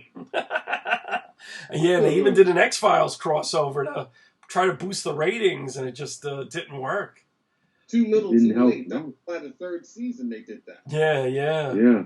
And it was a bummer. It was just a bummer. You can only go so dark before people are like, all right, this is I'm done. I'm out. Yeah, but it's interesting how all these writers and creators of all these mid-90s shows found success like 10, 15 years later, like Glenn Morgan, James Wong, right, and doing Breaking Bad or Sopranos or stuff like that. So they all had to start somewhere. Well, you know what you could attribute that to? It could be that if I'm not mistaken, all their failures that you mentioned were on network, and all their successes are on cable. Yes. Yeah. Yep. That's true. That is true. Yep. That's a good point. Like once you took the shackles off, and allowed them a platform where they could really stretch and let their mind go, they succeeded like gangbusters. I mean, Breaking Bad is one of the best shows probably ever created. Yeah, and Better Call Saul is up there as well. It's near flawless. You know what I mean? In terms of like as an overall piece of work. Yeah. Well, like you said, they have to start somewhere. And I'm just looking up Mage now. Mage, the first series was 84 to 86, and the second one was 97 until 1990. So it's almost like every 10 years he comes out with his next installment of Mage. Yeah, what was it? The second one was 97 to whatever, 99. Yeah, now he's doing the third one, which I'm really looking forward to. Hopefully he'll wrap it up. So am I. He'll wrap it up nice and neat. I was genuinely excited about that announcement. I was like, wow, something in comics is happening. I actually give a shit. Yeah, exactly. I know. Because as superhero, Marvel and DC, I just don't give a shit about whatever they're coming out with. I don't even know what they're doing now. I don't know who's dead, who's back, Patrick's whatever. Patrick's the one that reads more than all of us combined. Newer stuff. Dead and alive either. What was that? Sorry. They had a Secret War. Doom made the universe, and then Reed Richards and the family remade it, and that was the end. And I don't know what's still canon and what's not. Yeah. So wait a minute, with Secret Wars, Secret Wars ended the same way as the original Secret Wars, with Doom getting ultimate power, and remaking Yes. everything in his No. image, and then Reed just undoes it all? Kind of, yeah. Oh, Jesus. Wow, that sucks. That's super lame. That is lame. You know, I read it in Secret War. It was very good. The art was amazing. Doom as a caretaker of a universe that he's bored with. Doctor Strange just so grateful that he didn't have to kill everybody else and Doom had to do it. So there was a point in the comics was they had the ultimate power there. The only way they could save the 616 is to destroy every other universe. So Doctor Strange got that first. He was about to, get the power and do it. And he says he can't do it. And then Doom walks in and goes, "Get the fuck out of the way, I'll do it." Wow. That's cool. At least Doom knows who the fuck he is, It's like was that Bendis? Did he write that shit? I don't think so. No, I don't think it was. Oh, okay. The sort of tie-ins that were out there was so good. I'm telling you, it was really, really just like Thor was his like his police officers, his beat cop, but he had like thousands of Thors from every dimension. So he had the ultimate Thor, he had the regular Thor, he had the Bill Ray Bill, he had the Frog Thor, he had Angela, Queen of Hell was a Thor, and they were like the police detectives. They worked for Doctor Strange. They were the Green Lantern Corps, it sounds like. Yeah, a lot like that. But they had a hammer, and anybody could go up and try to grab it. And if they grabbed it and pulled it up, then boom, you're part of the Thor Corps. The Thor Corps. Well, yeah, the Thor Corps has been around forever, since the 80s, yeah. And there was one, it's hard to explain, but there was one, the Infinity Gauntlet was, this woman has an Infinity Gem, and Thanos wants it. So Thanos got the Time Gem already. So it's a woman and her husband and her 2 kids, and her husband's like, "Mom, get rid of this Nova stuff and just be a mom, be my wife."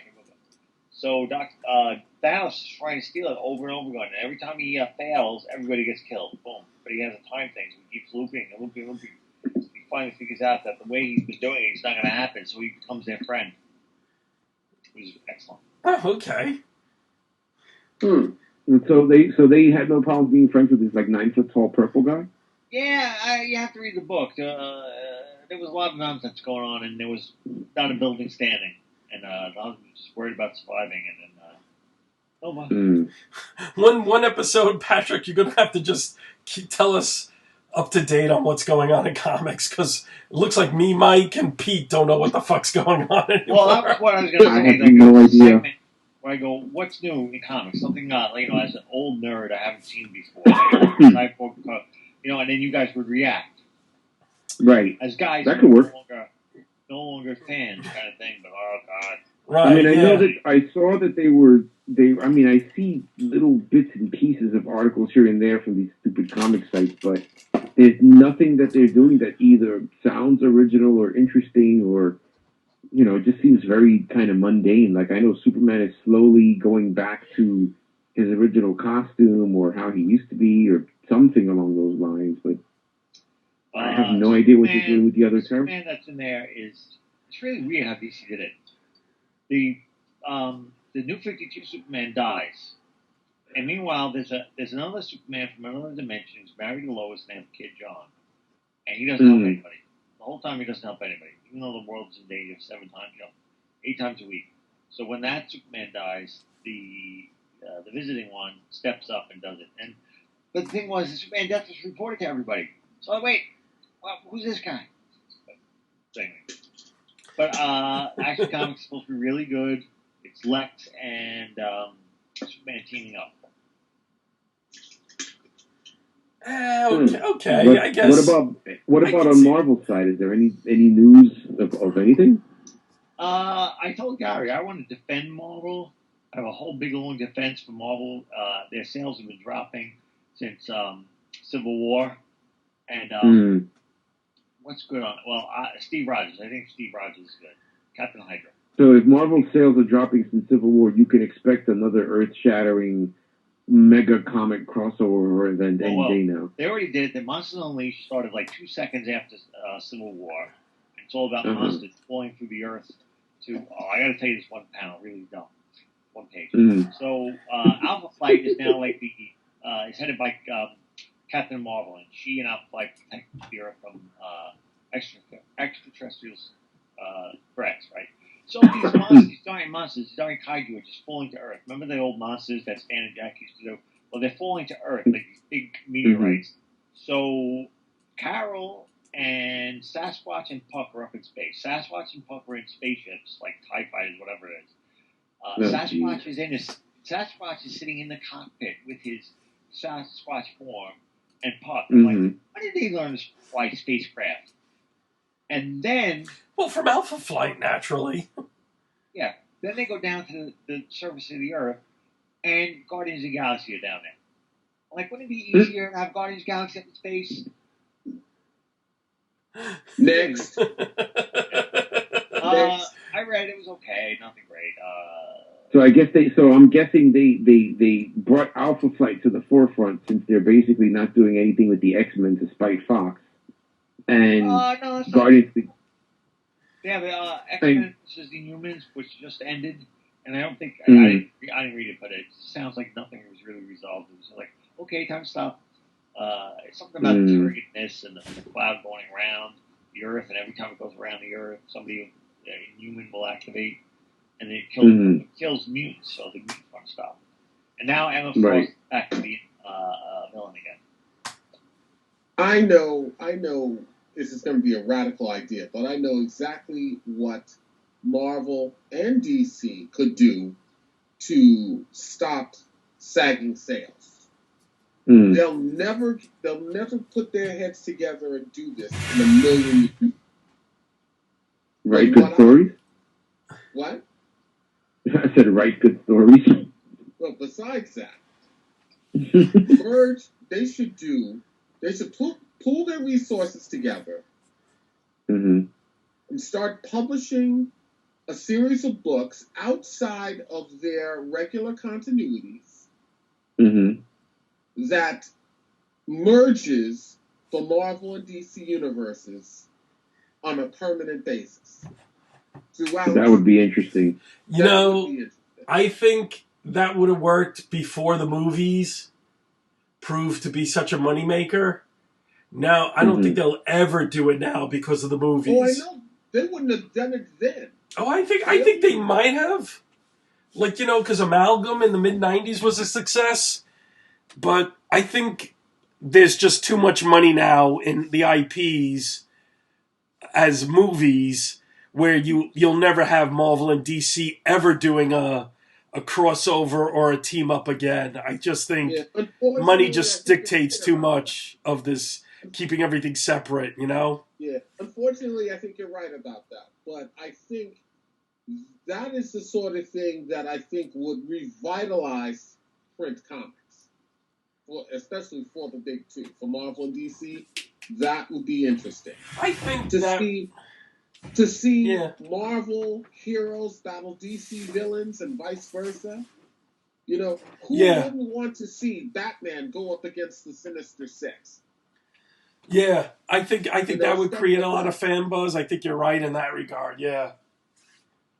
I think Batman would beat up the entire Marvel universe. See, and Batman has just gotten too fucking.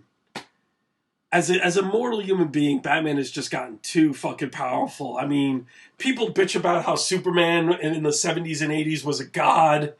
He was able to move planets and fly through the sun and all, and people were like turned off by that. But you look at Batman the last 20 years, and he's a fucking nut.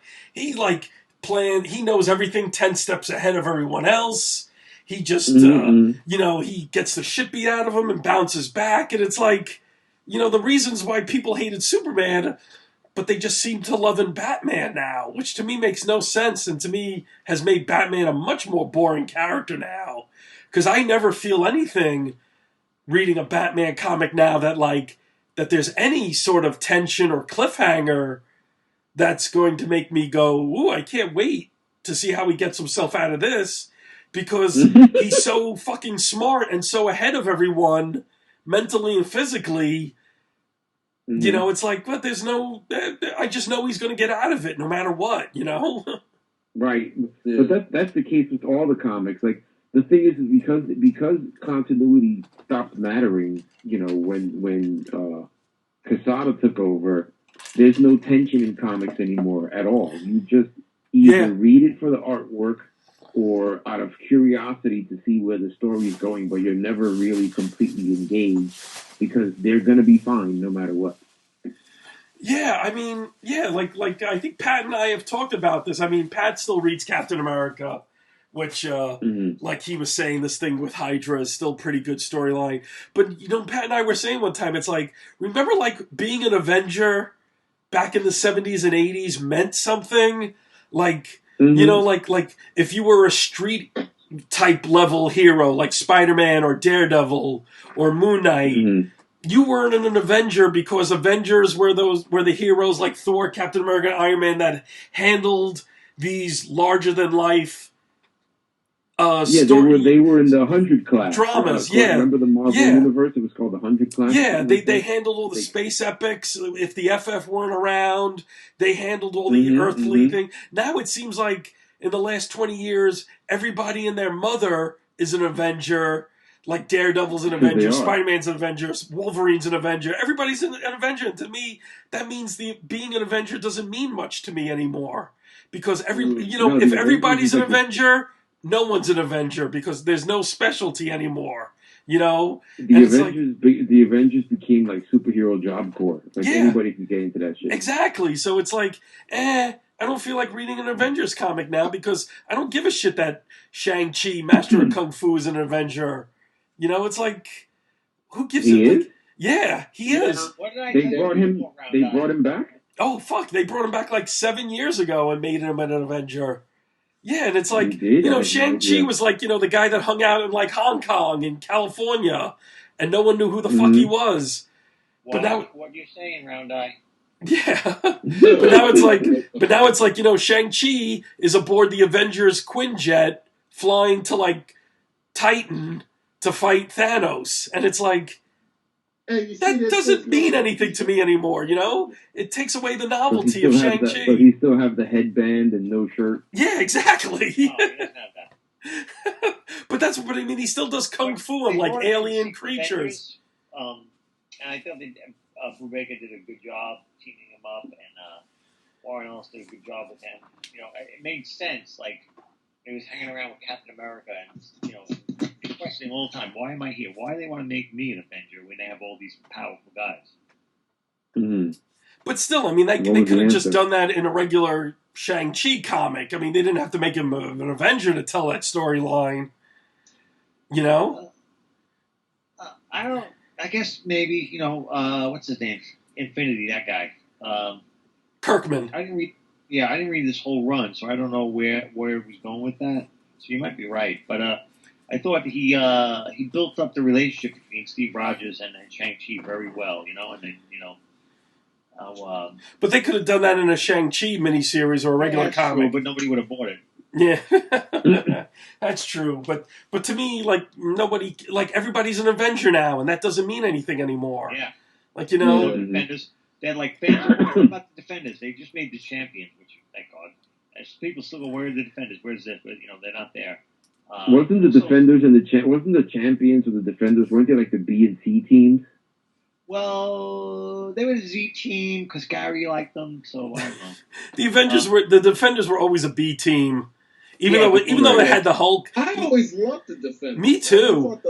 The core of the Defenders always has to be Doctor Strange, Namor, the Hulk, and the Silver Surfer. Right. The four of them together, you really don't need anybody else on that team. Right. Which is why they got rid of the Silver Surfer in the comics, because those four guys alone can kick anyone's fucking ass. Yeah. But, but when you think about it, the Defenders were always a B team in sales and in popularity, even though the Hulk in the mid-70s was huge, was Spider-Man level popularity. You know, he got his own TV show and everything, but the team itself was never really popular with fans. There was a nice little Easter egg and a nod in the Doctor Strange movie. I wonder if any of you guys caught it. When Strange is defending the Sanctum Sanctorum in New York, and he's fighting Caecilius, and they're fighting inside of that mystical trophy room, and some stuff's getting broken up and stuff, and Doctor Strange happens to pick up this weapon, and it is a bowl with a long-stemmed handle from jutting out the bottom of it. Yes. And Caecilius stopped, and then he looked at him because you could tell there was a comic moment coming up, and he said, "You don't know how to use that, do you?" That was the evil eye. Yeah. Yep. From the Avengers Defenders War. Remember that crossover? Hell yeah, that was a great crossover. Yes, it was. And but yeah, I remember seeing that, and I was like, "Yep, that's from the comic." Yeah. That was so cool to see that. It was, but like we were saying about comics, Patrick is following more stuff than all of us on what's going on. There's this guy on YouTube, Kate Joel, and what he does is he gives you a summary of what happened in the comic. I think he does a pretty good job, so you can follow what's going on. Yeah, I guess I would like to see that. And I think he's answered a couple of my questions when I asked for clarification. Now, Mike, you seem to be collecting a little bit more, not as much. What do you think of the art in comics nowadays? Like, I'm sorry, I just think a lot of the art nowadays, there's no more draftsmen. It's a little bit too cartoony, a little bit too simplistic. I think that turns a lot of fans off too. I mean, what do you think of that? Well, there are not enough draftsmen in comics. The one artist that I will follow, no matter where he goes, no matter what book he's assigned to do, I will always follow Stuart Immonen. Yeah, he's terrific. He's a draftsman's draftsman. Yeah. His work is phenomenal. He just finished the first arc of Empress for Mark Millar. And I'm just waiting to see what he's going to do next. Is that part of Millar's comic line? Yes, it is. Oh, okay. It was a really good book. It's a very good. I highly recommend that, and I recommend whenever the second arc starts coming out. But I took notice of Stuart Immonen when he was doing Superman. He was doing the Adventures of Superman. Yeah. And I started following him religiously once he went to the Ultimate line and started doing X-Men, and then after that, Ultimate Spider-Man. Yep. Yeah. Then he jumped into New Avengers. He did Star Wars for too short of a time. His Star Wars was phenomenal. Yep. You're right. He did the Princess Leia book, I think. No, he did the regular Star Wars. Oh, okay. Okay. Yeah. I remember him from the mid-'90s when he was like an Adam Hughes clone. Oh, yeah. He did Superstar for, what was that comic company? Superstar. Fuck. They also put together, he also did Shock Rockets. Yes, with Busiek, yeah. Yeah. Fucking gorgeous. What was that, Ape Comics? Yeah, Ape. Yeah, they were trying another indie comic line.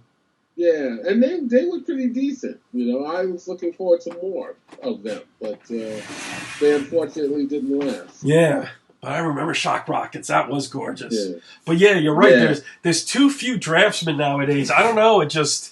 I think it turned off a lot of Marvel fans. But I could see Marvel why they went towards the non-draftsman route to get maybe more kids or women reading comics. I don't know. Remember we were talking about this, Pat, last week? Yes. You know, but there's not enough women artists in comics. Period. You know, no, I'm just saying that the style of simplifying stuff maybe appeals more to women. Then honestly, being I think all the chick books that are out now, the Silk and Spider-Gwen and all that, Patsy Walker, Hellcat, like anything, the art doesn't look like comic book art to me. No. I don't know. I can't put my finger on it. I'm like, It feels like they're really targeting 11 and 12 tweens. They're targeting the tweens. They're like, oh, girls read comics. Well, hope we get these tween girls in because if that, they're stuck for death. Like, yeah, I just, it's a little too cartoony, but it's not stylized like a Bruce Timm type of cartoony artwork, and it just, like we were saying, Patsy Cline has now been canceled by the 17th issue. Silk, whatever the Spider Woman, not doing good. The Spider Woman book was canceled, or is that still going?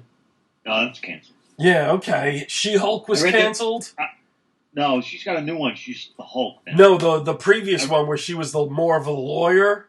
Yeah. That was, the artwork by that was just fucking terrible. It just, Squirrel Girl has very... The Hulk now, the She-Hulk now, it's not bad, but it's an anime style. It's almost like American anime style. Oh, okay. There's another Which guy. I don't mind. There's another guy who's an excellent draftsman that I will follow. Raphael Albuquerque. Oh, he's fucking great. He's been around. He's been around for a long time. For Vertigo. Yeah. And Blue Beetle. I almost wish he wasn't exclusive to DC. I'd love to see him do more Marvel stuff. Any Marvel stuff. Yeah. He's a nice guy, too. I've spoken to him a couple of conventions. He is. He's terrific. I love his stuff. But, I don't mind American anime if it's, looks good and it's detailed, like Audrey Mock, who's doing stuff for Marvel and does stuff for Archie. She's a very good American anime style that I like. But you look at stuff like Squirrel Girl, and I don't even understand what the point of Squirrel Girl is. It's a satire. It's a satire, and I hate talking about this because a satire of what? Of superhero comics in general, like the way they're breaking down tropes and stuff like that, and showing the absurdity of heroes and villains, which is okay, fine, it's good for a one shot or two, but to make it a continuing series, and I hate to say that because I've known the artist for 30 years almost. And I know she does better work than what I see in Squirrel Girl. But I just don't get the appeal of Squirrel Girl in that art style. I just don't. I'm sorry. I'd rather see them do a regular series on either Ambush Bug or Forbush Man. Yeah, see, but like that style, Keith Giffen did those books in the 80s, was good for a miniseries, a 4-issue miniseries, Yeah. But as something that's continuing every month, and you're connecting it to the whole Marvel universe, I just don't see it. I don't know. There was even a book that Keith Giffen was supposed to do along those lines called The March Hare. I think he was supposed to do it for like Lodestone, but Lodestone Comics folded before it could ever get off the ground. I remember that, The March Hare. I remember that, yeah. Guys, I'm going to have to bail. All right. What? Okay, Pete. You play, Pete. Wow, holy shit! Right. It's fucking 1 o'clock. Holy fuck! Yes. Jesus, and we've been recording for 3 hours 22 minutes. These are going on way too fucking long. Why are you bailing, Pete? You got to get some sleep, you old man. Yes, I'm tired. Wah. What'd you drink tonight, Pete? What'd you drink tonight? I drank a whole bottle of fucking red. What'd you drink? Red wine. Me too.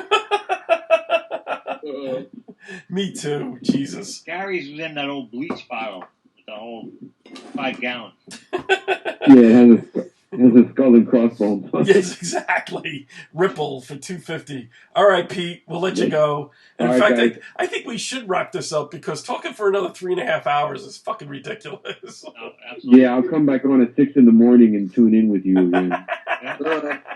So let's wrap this up. Pete, good night. All right. Good night, guys. Bye-bye. Mike's in California, so it's only 10 o'clock out there, you bastard. We're losing an hour's sleep, by the way. Oh, yeah, tomorrow night, we lose an hour's sleep. Ahead. Yeah, spring ahead. But we'll continue this. Next Friday is St. Patty's Day, so I'm out. Monday after? The Monday after, yeah, that would be the 20th. We'll do it then, that Monday night. You want to do it on the Monday the 20th? That sounds cool. Yeah, we'll do it then. I'm shocked Pete dropped out. I figured Pete's I one of may those. not be able to do that then. That's a work night for me. Oh, okay, shit. But I'm just surprised that Pete usually is up till like 4 in the morning some nights drawing. But whatever. But Patrick, are we going to go see Khan tomorrow? Yes. All right. There's 1:30 shows in Brooklyn or at the Regal in Battery Park City. So we'll talk tomorrow morning. Okay. All right. But yeah, Patrick, yeah, good questions. I think this is the best episode we did. Yeah, I liked it a lot. Yeah, we all had nice, good perspectives. We all showed our age. We all dated ourselves, and absolutely, you were getting older by the minute while I was listening. But hey, that's why we're called the Elder Nerds. So let's wrap this up. And all right, man. Well, I'll talk to you tomorrow, Pat and Mike. I'll talk to you tomorrow night or something. Okay. Yeah, because was Donna working on the business plan? Yeah, she is. Okay. I'll tell you what, I'll give you a call. Are you working tomorrow night? I am. Okay. I'll be home by like 9 o'clock my time. Okay, so that's midnight my time. All right, I might be tired by midnight, but I'll give you a call and see what's up. Okay. All right, man. Have a good night. All right, you too, dudes. Take care. See you, man. All right. We'll Elder Nerds will resume next week. Take care.